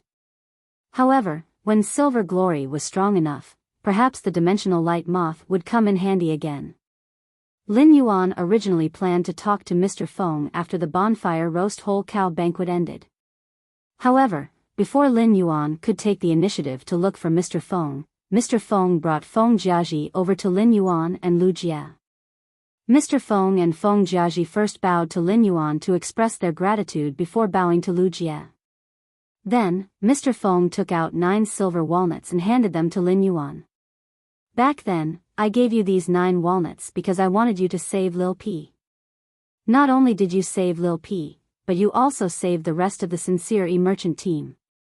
But all of Jiaji's and my belongings are in these 9 walnuts. We really don't have any more. Please don't mind. Upon hearing that, Lin Yuan focused and looked at Mr. Feng and Feng Jiaji's eyes. He realized that their eyes were filled with sincerity. Thus, Lin Yuan reached out to take one of the silver walnuts and prepared to check the storage ability of spatial spiritual ingredients like the walnuts.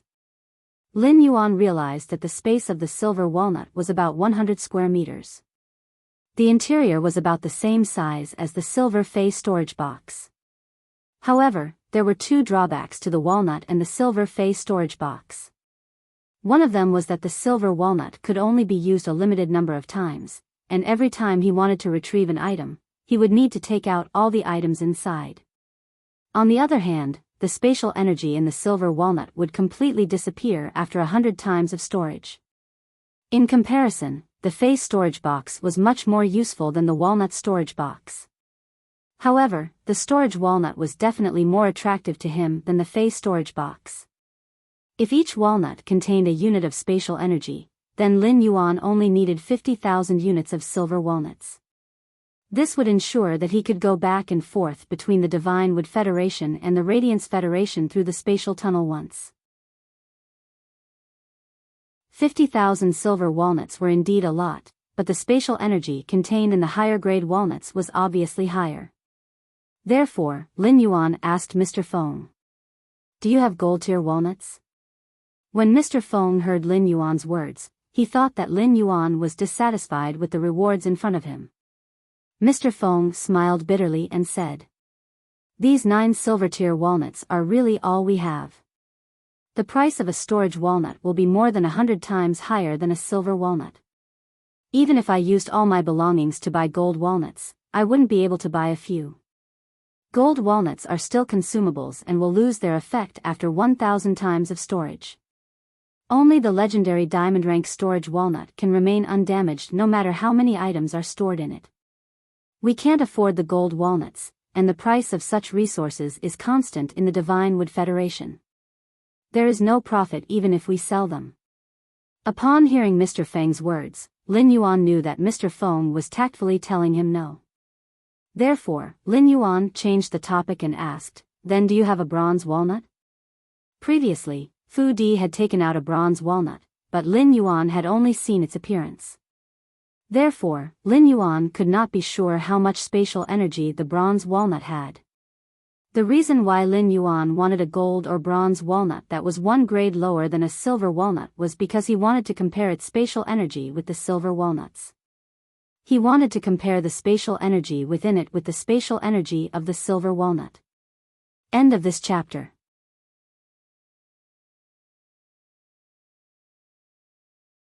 Chapter 1189. Thus, he could infer how many diamond walnuts he needed to travel between the Divine Wood Federation and the Radiance Federation through the spatial tunnel. After all, given the Creation Master resources in Lin Yuan's hands, he could easily raise the diamond walnut tree. Upon hearing that Lin Yuan was looking for a bronze walnut, Mr. Feng hurriedly pointed to a specially marked walnut. Upon hearing that Lin Yuan was looking for a bronze walnut, Mr. Feng hurriedly pointed at a specially marked walnut and said, "That's right. If you want to find a bronze walnut, you can take it from here. If you want to find a bronze walnut, you can take it from here." While dancing, Luoya kept looking at Lin Yuan. However, Luoya was dismayed to find that not long after she danced, the sincere caravan's old man brought his family to find Lin Yuan. Lin Yuan was no longer looking in the direction of the bonfire, so Luoya was no longer in the mood to continue dancing. Moreover, there was a group of middle-aged men staring at her while clapping and cheering from time to time. These crooked-looking middle-aged men made Luoya feel uncomfortable. Thus, Luoya put on the purple cloak that she had been waving in her hand and walked toward the forest. As soon as she walked to Lin Yuan's side, she heard that Lin Yuan was looking for bronze and gold walnuts. Without saying anything, Luoya threw the only gold walnut and 2 bronze walnuts she had to Lin Yuan and said, "I have bronze and gold walnuts here. I have both bronze and gold walnuts here." Lin Yuan hurriedly took the walnuts that Luoya threw over and nodded to thank her. If only bronze or gold walnuts were compared with silver walnuts, the value of the comparison was likely to be different. However, if he could compare the 3 walnuts at the same time, he could accurately calculate the spatial energy contained in a diamond walnut. After some exploration and calculation, Lin Yuan found that the bronze, silver, and gold walnuts all had about 10 times the spatial energy. After some probing and calculations, Lin Yuan found that the spatial energy between the bronze, silver, and gold walnuts had a difference of about 10 times. After some exploration and calculation, Lin Yuan found that the spatial energy between the bronze, silver, and gold walnuts was about 10 times different. In other words, he only needed 50 diamond walnuts to travel between the Divine Wood Federation and the Radiance Federation. Lin Yuan really hoped that a fey like the storage walnut tree would be able to produce more fruits at a time. Of course, he also had a way to increase the walnut tree's fruit capacity. Some specific swamp soil could solve his problem. After checking, Lin Yuan returned the gold walnuts and the 2 bronze walnuts that Luoya had thrown at him. After that, he handed the first silver walnut back to Mr. Feng and said, "The things in your 9 walnuts are useless to me. You can keep them for yourselves. Compared to these 9 walnuts, I hope that we can work together in the future and trade some of the materials I need through you." Upon hearing Lin Yuan's words, Mr. Feng had a bitter expression while feeling happy in his heart. Based on Lin Yuan's retainer and genius in Lin Yuan's embrace, Mr. Feng knew that Lin Yuan didn't care about his little assets. The wealth that he had worked hard for most of his life was thrown away like a pair of shoes. This made Mr. Feng realize the weakness of the Qingyi business caravan. At the same time, Lin Yuan's initiative to cooperate delighted Mr. Feng. But when Mr. Feng realized the reality, his face turned bitter. "You have seen the scale of our Qingyi business caravan, and you know how capable we are. I'm afraid it will be hard for our Qingyi business caravan to get the materials you need." Upon hearing that, Lin Yuan asked with a faint smile, "What is the most basic operation of a caravan?" When Mr. Feng heard Lin Yuan's question, he subconsciously answered, "The most basic operation of a caravan is the stability of the members and capital." When answering Lin Yuan's question, Mr. Feng was a little confused as he didn't know why Lin Yuan would ask such a question. As soon as Mr. Feng answered the question, he heard the youth's clear and pleasant voice. "As far as I know, your small caravan is affiliated with a large chamber of commerce. Apart from trading materials in various places, the Chamber of Commerce will also collect materials from your hands. You can also use items to exchange for materials from the affiliated Chamber of Commerce. If I give you capital, can you help me exchange for materials from the Chamber of Commerce?" Upon hearing Lin Yuan's words, Mr. Feng hurriedly swallowed his saliva and asked in a probing manner, "It depends on what you want to exchange for. Our Qingyi business caravan is a small caravan with 100 people. Our rating in the Deep Frost Chamber of Commerce is not high, and the Deep Frost Chamber of Commerce does not open many materials to us. If we don't meet the rating standards, we can't exchange for them even if we have the materials." Lin Yuan asked indifferently, "Are you going to the Iron Hammer Federation or the Divine Wood Federation next?" Upon hearing that, Mr. Feng hurriedly replied, "For this gathering, we have exchanged almost all the materials from the Divine Wood Federation for furs and metals. Next, we plan to go deep into the Divine Wood Federation and use these furs and metals to make a profit. It just so happens that the Deep Frost Chamber of Commerce has a branch in Dragonwood City, and the Iron Hammer Federation's resources that have not been sold can also be cashed in. After all of them are cashed in, we will have the capital to collect the Divine Wood Federation's special materials." Mr. Feng did not hold back from Lin Yuan regarding the Qingyi business caravan's development and plan. Lin Yuan thought for a moment and said, "That's great. That's great. Empty the silver walnut later and give me both the silver and bronze walnuts. It's best if you can also collect the walnuts of the other people in the caravan. Tomorrow morning, I will return the walnuts filled with new materials to you. The materials in these walnuts will be the capital for the Qingyi business caravan's future development. Leave me your phone number. I will call you when I need any materials in the future." Mr. Feng was very excited. Lin Yuan's words let Mr. Feng know that the Qingyi business caravan's opportunity had come. When Feng Jiaji went to collect the walnuts of the other people in the caravan, he did not say a reason at all. When everyone heard that it was for Lin Yuan, they offered their walnuts without another word. Lin Yuan saw all of this. Lin Yuan's original plan was to use the Qingyi business caravan as a catalyst to contact the Chamber of Commerce behind it. Thus, they could reach a cooperation. But now that he was facing this righteous team, Lin Yuan intended to give the Qingyi business caravan a chance. If the Qingyi business caravan could use this opportunity to rise, the value it could create for Lin Yuan would definitely be much greater than the Chamber of Commerce behind it. This was because the Qingyi business caravan's captain, Mr. Feng, and the other members of the caravan were willing to give him their many years of hard work. Naturally, they would not hide their intentions from him in the future cooperation. End of this chapter.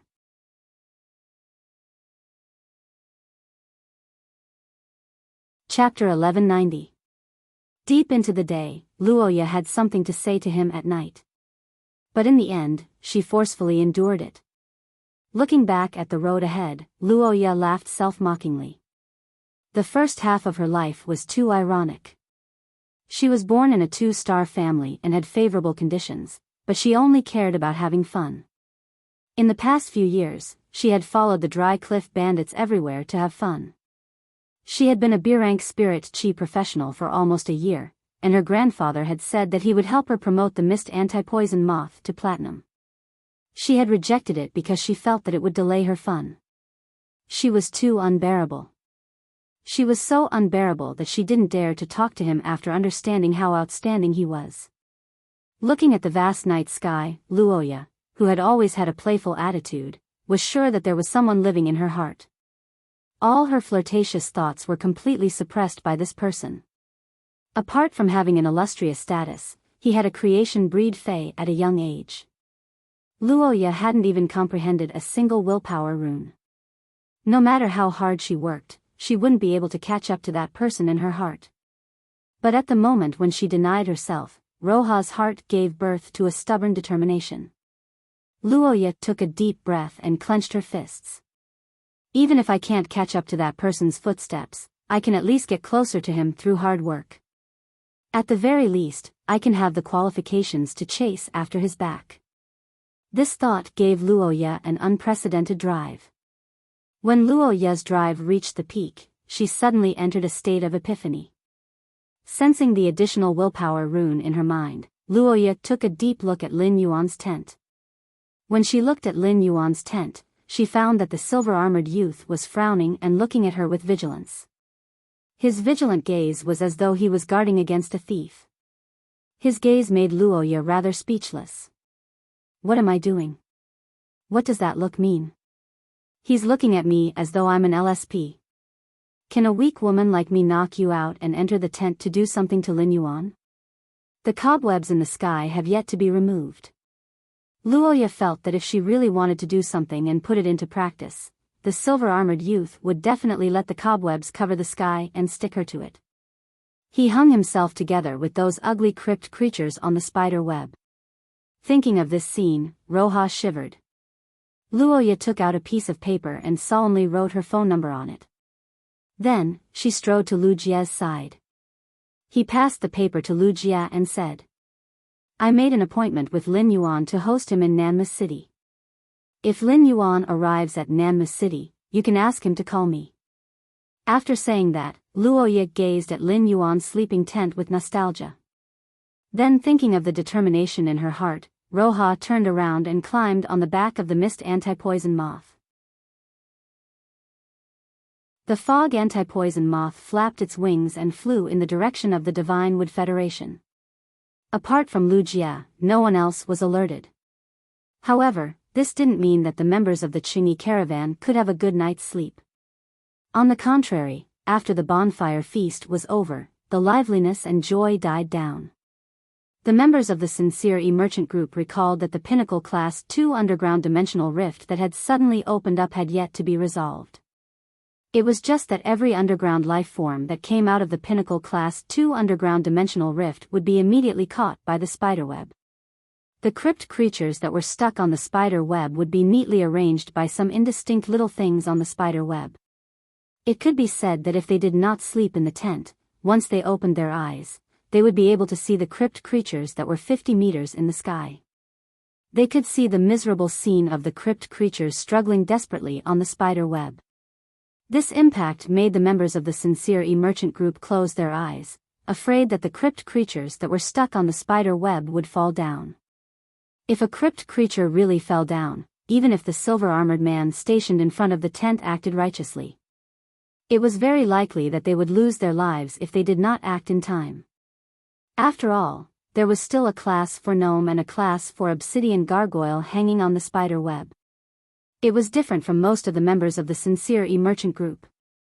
Mr. Feng and Feng Jiaji had not slept the entire night because they were excited and looking forward to it. When Mr. Feng and Feng Jiaji collected the Sincere Merchant group's walnuts, they did not say that the walnuts were for Lin Yuan's sake. They did not say that the walnuts were for Lin Yuan to help replace the supplies and give the Sincere Merchant group an initial capital. Mr. Feng and Feng Jiaji did not know how much capital Lin Yuan would provide for the Sincere Merchant group. If they continued to speak before the dust settled, it was likely that the merchant group's members would have high expectations. If the expectations were not met, the merchant group members would sink into disappointment. Mr. Feng, who had led a 100-member team for many years, understood that excessive expectations would definitely not lead to desire and greed. Once the seeds of desire and greed appeared, they would quickly gnaw at a kind person's heart. While excited and looking forward to it, Mr. Feng knew that he would not have an easy time. On the one hand, he had to use the capital that Lin Yuan would provide to allow the merchant group to develop rapidly and build up its reputation. On the other hand, he had to guide the hearts of the old fellows in the merchant group so that they would not be blinded by desire and greed. On the next morning, Lin Yuan woke up in the tent. Before sleeping, Lin Yuan sent Genius back into the Spirit Lock spatial zone. It was not that Lin Yuan did not want to hug Genius to sleep, but Genius insisted on teaching a few hundred questions beasts. Afterward, it went to study and concoct the spirit fluid to nurture the soldier grain radish. Genius had been nestled in Lin Yuan's embrace since the afternoon and had been napping a lot. Since Genius did not lack sleep, Lin Yuan simply let it be. After taking out a few hoses from the amber button-shaped face storage box, Lin Yuan washed his face and brushed his teeth before walking out of the tent. As soon as he walked out of the tent, he saw Lu Jie holding a piece of paper. Upon seeing Lin Yuan, Lu Jie handed the piece of paper to him and said, "Lin Yuan, Roya has left. Lin Yuan, Roya has left. This is her contact information. Roya said to call her if we go to Nanma City." Upon seeing Lu Jie's piece of paper, Lin Yuan raised his brows. He had to go to Nanma City. He still wanted to obtain the spirit plant, the walnut tree, through Roya. However, going to Nanma City was a matter of a few days later. Tomorrow morning, Lin Yuan would return to the Radiance Federation to participate in the Celestial Council with Wenyu. He did not know if the Iron Hammer Federation's Trey had led the tribe through a calamity after he had rapidly become a Class 1 creation master. He also did not know if the former Dark Federation's Dark Envoy, Zoel, who was currently stranded in the Divine Wood Federation, would agree to join the Celestial Council after a week of consideration. In fact, Lin Yuan already had a conclusion in his heart as to whether Zoel would join the Celestial Council. ABC.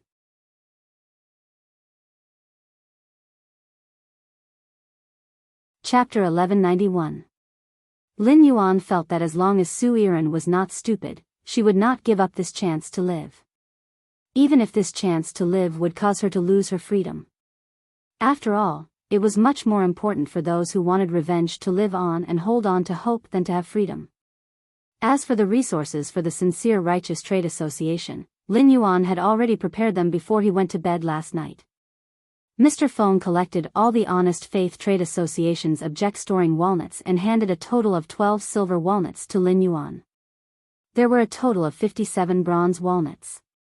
The total area of these walnuts was less than 2,000 square meters. If Lin Yuan wanted the Sincere Righteous Trade Association to develop quickly, the price of the resources could not be too low. Of course, it was not appropriate to give the Sincere Righteous Trade Association too expensive. A small trade association with too expensive resources could easily get into trouble. Previously, the Dry Cliff Bandits had targeted the Sincere Righteous Trade Association. Who knew if other bandits would target the Sincere Righteous Trade Association in the future? Finally, Lin Yuan placed a large number of resources produced from Class 2-dimensional rifts into these walnuts. These resources were produced from Class 2-dimensional rifts in every dimensional rift. It was fine even if the Divine Wood Federation did not open underground dimensional rifts or the Iron Hammer Federation did not open swamp dimensional rifts. The Sincere Righteous Trade Association traveled between the Iron Hammer and Divine Wood Federations, so it was not impossible to obtain these resources. The resources that Lin Yuan provided were all top-notch for the Sincere Righteous Trade Association. They were also the resources that the Sincere Righteous Trade Association could control to the greatest extent. Everything had to be done slowly. He believed that the Sincere Righteous Trade Association would soon be able to expand its scale with this capital injection. After Lin Yuan handed these walnuts to Mr. Feng, Mr. Feng's eyes nearly fell out of their sockets when he examined them. It could be said that the Sincere Righteous Trade Association did not have the qualifications to obtain any of the resources in these walnuts. It would be a joyous occasion for the Sincere Righteous Trade Association if they could occasionally obtain one of these resources. When Mr. Feng held the walnuts filled with resources, his hand could not help but tremble. After some calculations, these walnuts were worth at least 8 million deep Brahmin coins. How much did the Sincere Righteous Trade Association originally have? With this capital, it was not a dream for the Sincere Righteous Trade Association to develop. After Mr. Feng expressed his gratitude to Lin Yuan, he immediately summoned all the members of the Sincere Caravan.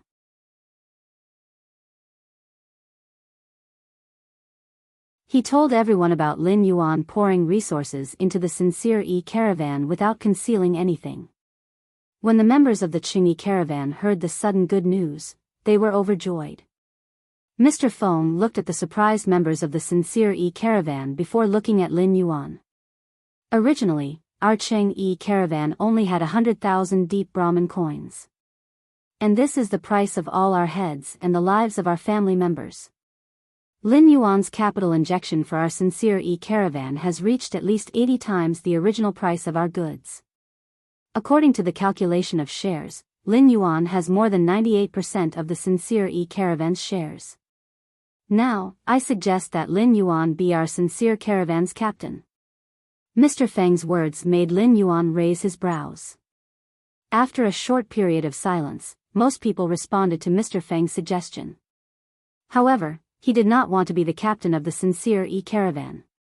The resources that Lin Yuan had poured into the Sincere Caravan seemed to be a lot in their eyes. Almost all of them were expensive items that one wouldn't dare to dream of normally. However, if one were to really calculate it, these resources were not as valuable as a source-type item. If he did not want to keep the pinnacle Class 2-dimensional rift in front of him, he would have explored it with Lu Jie.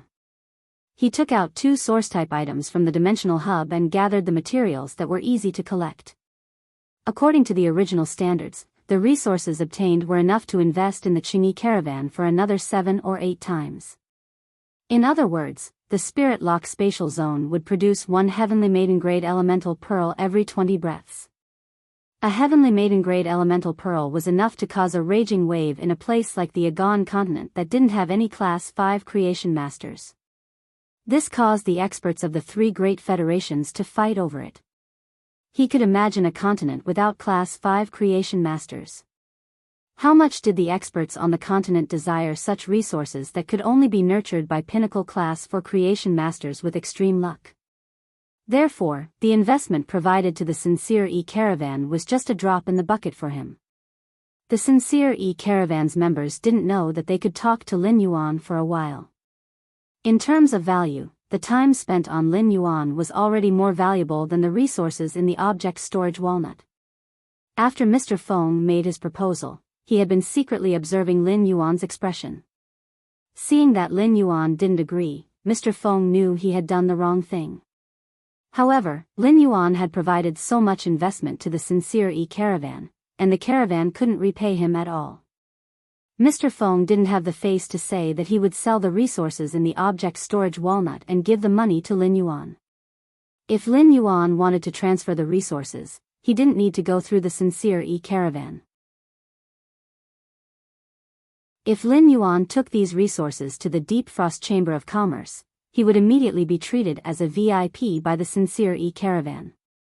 The only thing he could do now was to lead the entire caravan to express their loyalty to Lin Yuan. On one hand, it was a response to Lin Yuan's investment. On the other hand, Lin Yuan had become the captain of the Sincere caravan and was completely integrated into the caravan. In the future, Lin Yuan would definitely help the Sincere caravan develop again.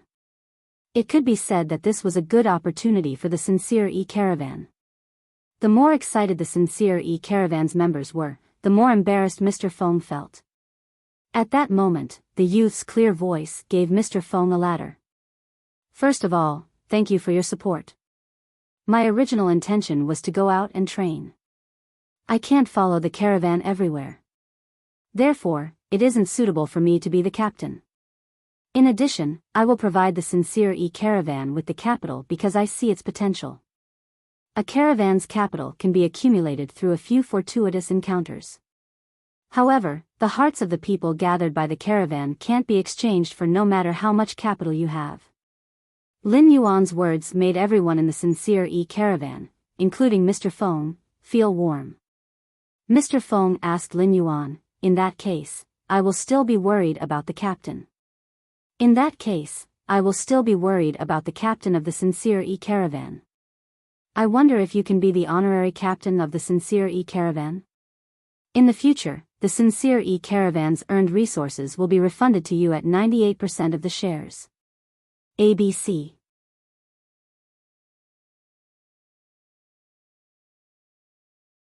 Chapter 1193. Lin Yuan looked at the green-skinned dwarf in front of him, who was shivering but whose eyes were darting around. He raised his brows slightly and said to his shadow, "Don't worry." He raised his brows slightly and said to his shadow, "Void Shadow Demon, help this gnome set the rules." When the Class 4 gnomes saw Lin Yuan walking toward it, it felt as though it had seen a devil. The Class 4 gnome knew that the expert that had used a shocking force to stick it on the spiderweb was the servant of this person in front of it. In the understanding of dimensional lifeforms, it was often the weak who submitted to the strong. Lin Yuan might not have revealed his strength, but in the eyes of the Class 4 gnome, he was already the most powerful existence. At the same time, there was another question in the rank 4 Earth essence. There were so many crypt creatures. There were so many gnome lifeforms, and it could be said that it was the smallest and most inconspicuous existence. Furthermore, it had tried its best to restrain its aura on the spiderweb. Why would it be singled out? If it had to be singled out, it should have been that big blockhead, the obsidian gargoyle, who had been struggling. That blockhead was obviously the most eye-catching. When the Void Shadow Demon heard Lin Yuan's instructions, it immediately crawled out of Lin Yuan's shadow. When the Void Shadow Demon released its aura at the Class 4 gnome, the eyes of the Class 4 gnome that was bound by the spiderweb rolled back. It was so frightened that it fainted. Although the princess had performed a Source-type baptism on dimensional lifeforms, the Source-type lifeforms would feel grateful because of the transformation of their lifeforms. However, this situation was usually only for lifeforms like the lizard ting that possessed intelligence but had relatively simple intelligence. For dimensional lifeforms like the gnome, which was cunning and greedy, it was extremely cautious. If Lin Yuan transformed it into an apostle, he would obtain the loyalty of the Class 4 gnome. In the end, he might obtain a selfish, gluttonous, and lazy master. Looking at the unconscious green-skinned dwarf, Lin Yuan didn't have the slightest bit of pity. He immediately instructed the Void Shadow Demon. "Void Shadow Demon, wake him up." The Void Shadow Demon replied in a hoarse voice. "Lord Ruler, don't worry. Give me 10 minutes. After 10 minutes, this gnome won't dare to go west if you order it to go east. As long as it can work, it will never think of resting." While speaking, the Void Shadow Demon's body scattered and turned into a shadow that fused into the Class 4 gnome's shadow. 10 minutes later, the Void Shadow Devil stood in front of Lin Yuan again. The drooling goblin looked at Lin Yuan with eyes that looked as though it was looking at a god. When he recalled the Void Shadow Demon's ability, he couldn't help but shiver. Not to mention this level 4 gnome. He reckoned that it was a heartless mackerel from an alien insect dimensional rift. It was a cruel, mindless alien insect that was born purely to kill and eat. After experiencing what the Void Shadow Fiend had just done, he would also become an obedient child. Lin Yuan felt that his Void Shadow Fiend could be conferred the title of a dimensional life form ambassador. It was used for friendly communication with other dimensional creatures. Looking at the goblin's submissive eyes, Lin Yuan waved his hand and summoned Genius. This Class 4 gnome was equivalent to a Platinum Fae, and Genius' strength was now at Diamond. Even if this Level 4 gnome resisted fiercely after Genius used its exclusive skill, Interconnection Tail, the gnome wouldn't be able to kill it. It wouldn't do much harm to intelligence. Lin Yuan asked Genius to create an interconnection tail between himself, Lu Jia, the Void Shadow Devil, and the gnome. After Genius transformed into the Internet Beast, Lin Yuan rarely allowed Genius to use its interconnection tail to link multiple targets at once. Now that Genius had 8 tails, the interconnection tail could link 8 targets at the same time. On the one hand, Lin Yuan wanted to make use of this opportunity to let everyone master the underground world's language. On the other hand, he wanted to see the inner heart of this Class 4 gnome and its experience in the underground world. He wanted to see if this Class 4 gnome was as submissive as it appeared to be under the Void Shadow Devil's guidance. When it heard Lin Yuan's instructions, Genius' ocean-like spiritual energy suddenly fluctuated. The massive spiritual energy fluctuation made one feel as though they were surrounded by a vast ocean. However, Genius' spiritual energy didn't have an invasive nature. If Genius didn't use its spiritual energy to intentionally target a certain target, the target would feel extremely comfortable. Under the influence of Genius' mental power, any target would enter an extremely comfortable and calm state. The 8 tails behind Genius, which were more than twice the size of its body, blossomed like flower petals. 4 of the tails separated from Genius' body and turned into 4 glass-like ribbons of light in the air. The 4 ribbons of light intertwined like butterflies and connected Lin Yuan, Lu Jia, the Void Shadow Devil, and Genius with the Class 4 gnome. The instant the interconnection tail was completed, Lin Yuan saw the experience of the Class 4 gnome from when it had consciousness until now. At that moment, Genius was rapidly learning the underground world's language based on the knowledge that the Class 4 gnome possessed. Lin Yuan was looking at the Class 4 gnome's experience. After a round of investigation, Lin Yuan finally knew why this gnome's bloodline had mutated into an or vein when it was only Class 4. The more Lin Yuan looked at the Class 4 gnome's experience, the more he lamented. This Class 4 gnome was the child of destiny. From the moment it had consciousness, it had appeared in a large ore vein and constantly devoured the ores in the ore vein to increase its strength. It had even devoured the ore core of the ore vein. The ore core was the purest mineral in the ore vein's core, and it possessed purer energy than the other minerals in the ore vein. At the same time, it was extremely beneficial to dimensional life forms like the gnome. It wasn't over after devouring the ore veins or core. After devouring the ore veins or core, the Class 4 gnome had been chased by other powerful dimensional life forms. In the process of being chased by other dimensional life forms, the Class 4 gnome had fallen into a mountain stream, an underground river, and an unknown ore vein. However, after encountering a life-threatening danger, this dying gnome would always discover a new hidden ore vein that had yet to be discovered by other underground life forms. This Class 4 gnome's experience was always accompanied by fortuitous encounters. Lin Yuan felt that if he had to give this gnome a name, it would be most suitable to call it Xiao Yan. For some unknown reason, Lin Yuan felt that this gnome's experience was somewhat similar to Su Chu's. However, compared to this Class 4 gnome, Su Chu's journey was much more bumpy. This Class 4 gnome's body still had a large amount of ore core energy. Previously in the ore vein, the Class 4 gnome had been in a hurry to devour the ores in the ore vein and was afraid that other underground life forms would discover it. Therefore, a large portion of the ore core that was difficult to digest was stored in this Class 4 gnome's stomach. This allowed Lin Yuan to see the opportunity for the Class 4 gnome to rapidly transform its bloodline and evolve into an ore vein gnome. End of this chapter.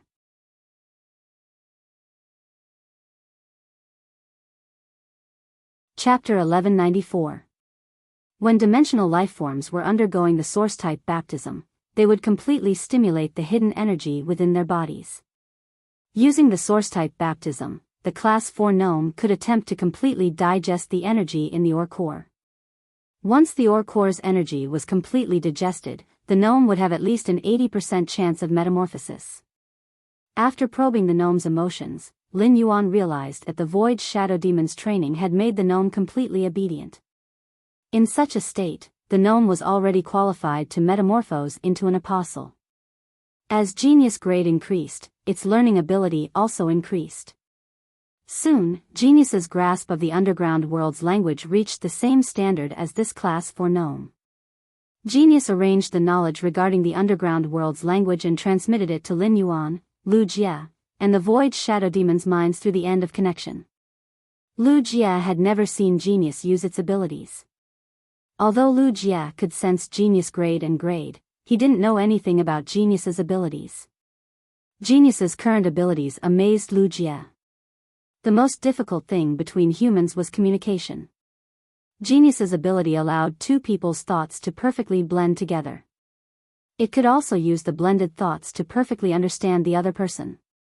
This ability was truly terrifying. With this ability, the human heart wouldn't be the most difficult thing to understand.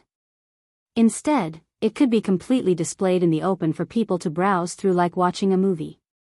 While Lu Jie was in awe, an abnormal spiritual energy was transmitted into his mind. Since it was Genius's spiritual energy, Lu Jie had no reason to reject it. After gladly accepting it, Lu Jie suddenly felt as though he could understand the noises that were transmitted to his ears. These noises came from the various underground lifeforms that were stuck on the spider web. Lu Jie calmed down and realized that he actually completely understood the meaning of these underground lifeforms' cries. This discovery caused Lu Jie's pupils to suddenly shrink. He had seen so many carcinoma phase in the land of spirit suppression. Among them, there were several S-class anomalies that caused Lu Jie's hair to stand on end at the thought of them. Those S-grade anomalies in the depths of the land of spirit suppression were all powerful killing machines. Some of them would cause a disaster that even Her Majesty might not be able to do much. Even if Her Holiness could kill it with all her might, she couldn't bear the consequences of those things wreaking havoc. And now, Genius was sharing the knowledge within its body with other living beings. The ability to help other beings gain knowledge opened his eyes to many possibilities. In the current world, any one of these possibilities could only exist in the imagination. However, if Genius continued to develop its abilities, it would definitely be able to turn the things in its imagination into reality. In Lu Jie's opinion, Lin Yuan would expose Smart's ability in front of him. It was completely out of absolute trust in him. Lu Jie planned to lock what he had learned today in his mind and never mention it to anyone else. Even the other companions in the return from faraway manor. The Void Shadow Demon didn't think too much about it. As early as the moment the Void Shadow Devil recognized Lin Yuan as its ruler, it would not be surprised by anything Lin Yuan did. As far as the Void Shadow Fiend was concerned, sovereigns were omnipotent existences. With Genius's tale of interconnection, Lin Yuan wasn't able to obtain any information regarding the apostles from the goblin's spiritual energy. It seemed that this goblin was too weak and wasn't qualified to hear about the legends of the apostles in the underground world. Lin Yuan didn't keep it in suspense and immediately communicated with the princess in the depths of his soul. Princess, time to work. Prepare 400 portions of source-type power and baptize this goblin's source-type. The princess was a little wary when she heard Lin Yuan's instructions. Master, there's someone beside you. Will it be bad if I use my ability? Lin Yuan glanced at Lu Jie and the Void Shadow Devil and shook his head. The Void Shadow Devil had dedicated its faith to him, and the power of faith was stored in the shrine in its mind. The Void Shadow Devil had just recently dedicated its faith to him, but it had already taken up the largest cluster of faith in the shrine. It could be said that the Void Shadow Devil's faith in him was fanatical. Faith was the most sacred thing to dimensional lifeforms. Dimensional lifeforms had always used their lives to defend the faith in their hearts. As for Lu Jie, if he hadn't pushed Lin Yuan away in the underground dimensional rift to block that attack, Lin Yuan wouldn't have been able to survive. Lin Yuan wasn't sure if he would still be alive now. Therefore, Lin Yuan had nothing to hide in front of Lu Jie. Lu Jie would always follow him to the swamp world. With the opening of the Class 6 Abyss Dimensional Rift, people would constantly explore the Abyss world. The concept of apostles would soon surface in the exploration. At that time, Lu Jie would easily discover that Wendy and Shiting in the swamp world were both apostles. Everything in the dimensional world was still in the exploration stage. By establishing a base in the swamp world, he was already the forerunner of the dimensional world. Lin Yuan planned to bring Lu Jie along in the exploration of the dimensional world. He could casually display the princess's strength in front of Lu Jie. The princess was the product of the combination of two sacred source lifeforms and was somewhat special. However, it was still something that originally existed in this world.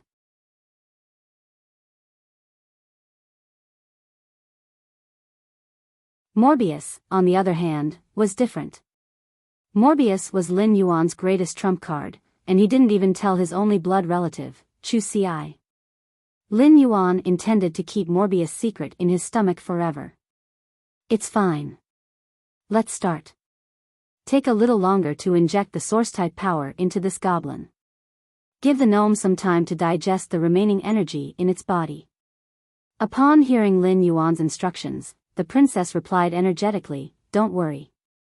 I'll inject the 400 portions of source-type power into this goblin's body in 40 batches. Every 10 portions is a unit." As they conversed, the princess's image appeared behind Lin Yuan. Lu Jie immediately revealed a strange expression when he saw the princess's image appear behind Lin Yuan. On one hand, Lu Jie did not understand why Lin Yuan was activating his sacred source life form. Lu Jie was not a creation master and could not examine Lin Yuan's sacred source lifeform's abilities. During the martial and civil duels, Lu Jie knew that Lin Yuan's sacred source lifeform had two abilities. One ability was a strong resistance to fire elements. The other ability was an extremely powerful dark-type attack ability. Under such circumstances, there was no need to activate these two abilities. On the other hand, Lu Jie found that the woman's image behind Lin Yuan, who was wearing a crown, holding a long sword, and flying skirt, was much more exquisite than before. Especially that silk skirt, it seemed to contain an even more beautiful scenery than before. End of this chapter.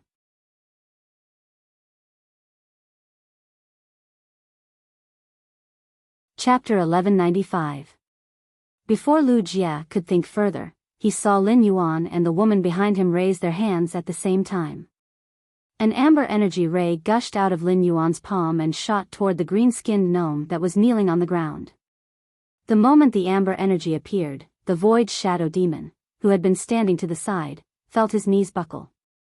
It knelt on the ground in a devout and respectful manner. The void shadow demon's body trembled violently. This was the first time in its life that it had experienced such pure source-type power. The void shadow demon thought to itself, "I wonder how many lifetimes this class for gnome has cultivated for it to actually obtain the Lord Ruler's appreciation." With such pure source-type power, as long as the Lord Ruler isn't stingy, this class 4 gnome might be able to become an apostle today. However, the void shadow demon was not envious. This was because Lin Yuan had made the same promise to it. At that time, it would be able to accept Lin Yuan's pure source-type power and become an apostle just like this gnome. It had not accepted the source-type baptism yet because it wanted to accumulate more. It would strive to use the source-type baptism to become an apostle and at the same time be immortal. As the pure source-type power poured into the class 4 gnome, the grayish-green color on its body kept receding. Its skin started to turn bluish. However, the gnome's short stature still did not grow. Its ears were getting sharper, and its teeth were getting sharper.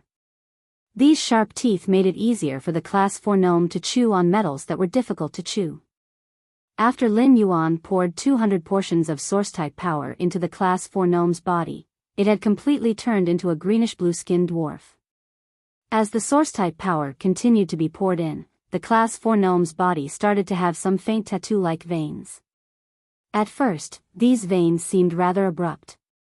However, these veins gradually became more and more aligned, and it looked like layers of a mine in Lin Yuan's eyes.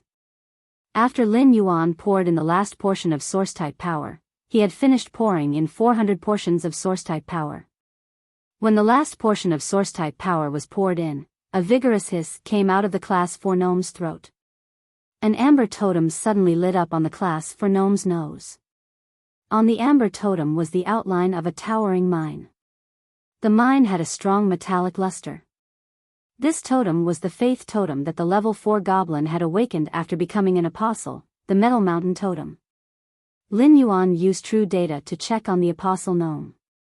Exotic beast name, Mine Goblin, life form, apostle, exotic beast level, for power of faith, extremely weak, faith totem, Metal Mountain Totem innate skills frowny face metal growth, sign a contract with a type of metal and absorb the metal's energy to increase one's strength. After increasing one's strength, one will feed the metal back to the metal, causing it to increase in size. After swallowing a certain amount of the contracted metal, one's body will begin to remember the metal. When one is not swallowing the metal, one can use the energy within one's body to create the metal that the body remembers. Every time one increases in grade, one can replace a type of metal. Or vein heart. When discovering an unmined or vein, you can use your heart's blood to raise the purest ore core in the depths of the ore vein, turning the ore in the core into ore essence. After signing a contract with the ore essence, you can use the ore essence to mine the ore vein. After the ore vein is mined, you can increase your strength by devouring the ore essence. Power of Faith Frowny Face Bloodman Transformation. By injecting a portion of the totem's energy into the bloodman's body, it can transform the bloodman's life form, allowing the bloodman to transform from an ordinary dimensional creature into a blessed believer through the power of the totem. He realized that this Class 4 goblin's bloodline had completely transformed into a mine goblin. It could be assumed that the appearance of the Class 4 goblin's tattoos was because its bloodline had completely evolved into a mine goblin. After transforming into an apostle, the mine goblin's metal growth talent had been strengthened. Originally, the mine goblin could only sign a contract with one type of metal at a time. After increasing the grade and changing the type of contracted metal, the originally contracted metal could no longer continue to grow. However, the mine goblin's body could now carry out a memory of the metal. After swallowing a certain amount of contracted metal, the mine goblin's body would be able to carry out a memory of the metal. Afterward, it could use its own energy to wantonly create the metal that the body remembered. Although the mine goblin's metal growth talent had been strengthened, there were still only a few types of metal that the mine goblin could remember. However, the mine goblin had indeed created something out of nothing. As long as the energy could keep up, the metal that the body remembered could be continuously created. The mine goblin was equivalent to a human-shaped mine. After transforming into an apostle, the new or vein heart talent allowed the mine goblin to form an army. It could take on the mining team's work by itself. Afterward, it could also devour the ore essence formed from the ore core without any waste to increase its strength. Lin Yuan could not be more satisfied with the Class 4 mine goblin after transforming into an apostle. Under the Void Shadow Demon's training, the mine goblin had already regarded Lin Yuan as a god. Due to its level in the underground world, the mine goblin had never heard of the legend of an apostle. However, it knew that Lin Yuan had undergone a great upgrade in its entire life level. No matter how cunning the mine goblin was, it should still be grateful to Lin Yuan. The gnome stood up from the ground and bowed to Lin Yuan as he spoke. Master, from now on, I will only listen to your instructions. While speaking, he glanced at the Void Shadow Demon. However, he was no longer as afraid of the Void Shadow Demon. After transforming into an apostle, his strength was far inferior to the Void Shadow Demon. However, the difference in life level made him look down on the Void Shadow Demon for no reason. The fact that a Class 4 goblin dared to look down on the Class 11 Void Shadow Demon showed the difference in status between the life levels of dimensional life forms. Lin Yuan did not expect the Class 4 Mine Goblin to give itself a name. From the way the mine goblin gave itself a name, it could be seen that the mine goblin had extremely high intelligence. However, it was a little strange for a dwarf to give himself the name Mountain. Lin Yuan did not know how much hope this name carried. Not only had the mine goblin's bloodline transformed, but its life level had also been promoted to the apostle level.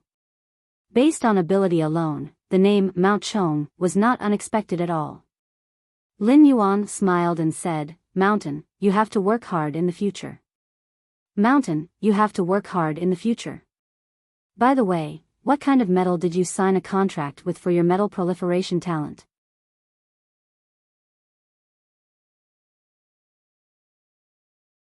Chapter 1196. Upon hearing that, the ore vein goblin hurriedly stretched out its palm, and soon, Lin Yuan saw metal ions dissociating from its palm.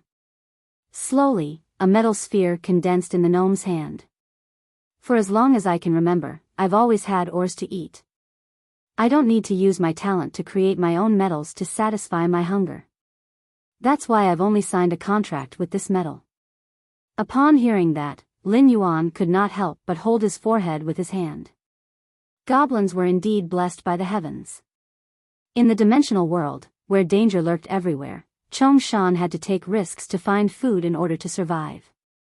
Chong Shan's life was like that of a deity. If other gnomes heard what Chong Shan said, they would be jealous.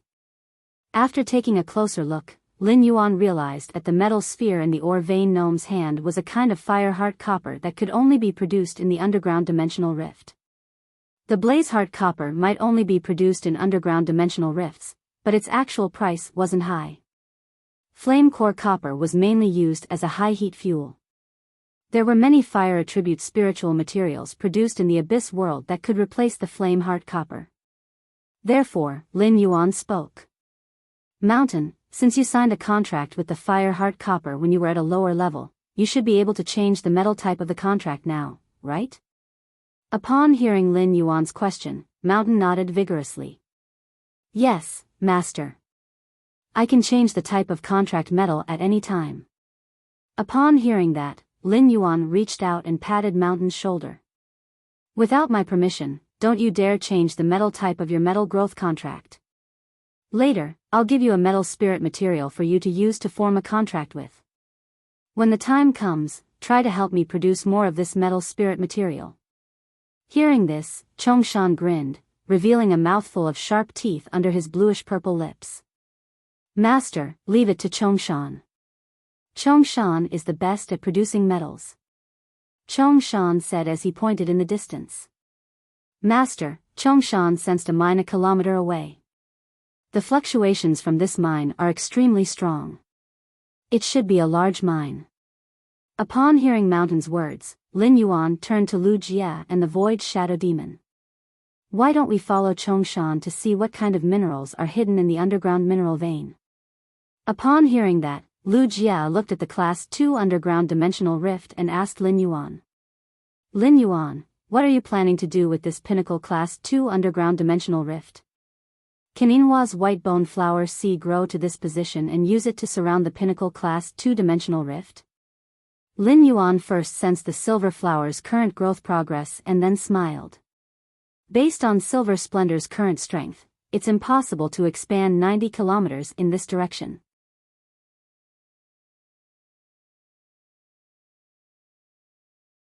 How long can the web domain glass spider control this Class 2 underground dimensional rift? If I give Inhua a month and a half to grow and increase my rank, I think Inhua should be able to enter the gold rank in that time. When the time comes, the area of the gold-silver splendor's sea of flowers should be able to expand to 90 kilometers to the north. Lu Jia grabbed 2 handfuls of platinum protein cocoon chrysalises and sprinkled them on the web weaved by the reticulated glass spider. Since that's the case, I won't recall the net realm glass spiders for the next 1.5 months. These 2 platinum protein cocoon chrysalises are enough for the reticulated glass spider's daily consumption. In addition, if Heavy Mountain really finds an ore vein, I will let the reticulated glass spider continue to weave a giant web of 1 kilometer to reach the location of the ore vein. After that, according to Heavy Mountain's detection of the ore vein's range, use 30% of the spider web to completely seal off the area where the ore vein is located. As a Radiance 100 sequence member, Lu Jia was very clear about the value of an ore vein. Moreover, this ore vein was very likely to be a large one. Even if this ore vein produced the cheapest minerals like inferior energy ores, a large mine would be able to make a lot of money. Upon hearing Lu Jia's words, Lin Yuan said delightedly, "Then I'll have to trouble Big Brother Lu." However, the reticulated glass spider's web requires a lot of energy. Lu Jia, I can let the reticulated glass spider eat the weak dimensional lifeforms on the spider web that can't last for a month even if they are provided with food. Lu Jia instructed the reticulated glass spider to gnaw on the protein cocoon chrysalises and spit silk while replying to Lin Yuan. As long as we don't encounter any powerful enemies that will destroy the spider web, these energy cocoons will be enough. If any dimensional creature really can't hold on and is on the verge of death, the spider web will secrete mucus and pour it into the mouth of the dying dimensional creature on the spider web. Although this mucus doesn't taste good, the nutrients it contains are enough to prolong one's life. At the same time, this mucus also has the effect of healing emotional wounds. Once Silver Splendor's sea of flowers spreads over, all the dimensional lifeforms that emerge from this pinnacle Class 2 underground dimensional rift within a month will become Silver Splendor's fresh rations.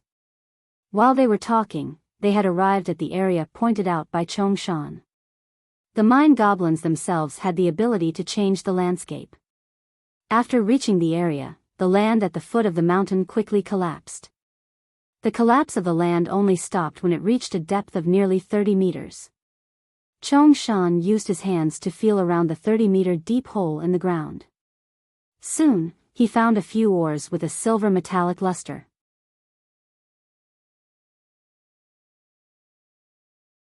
Carrying the silver metallic ores, Chong Shan returned to the ground.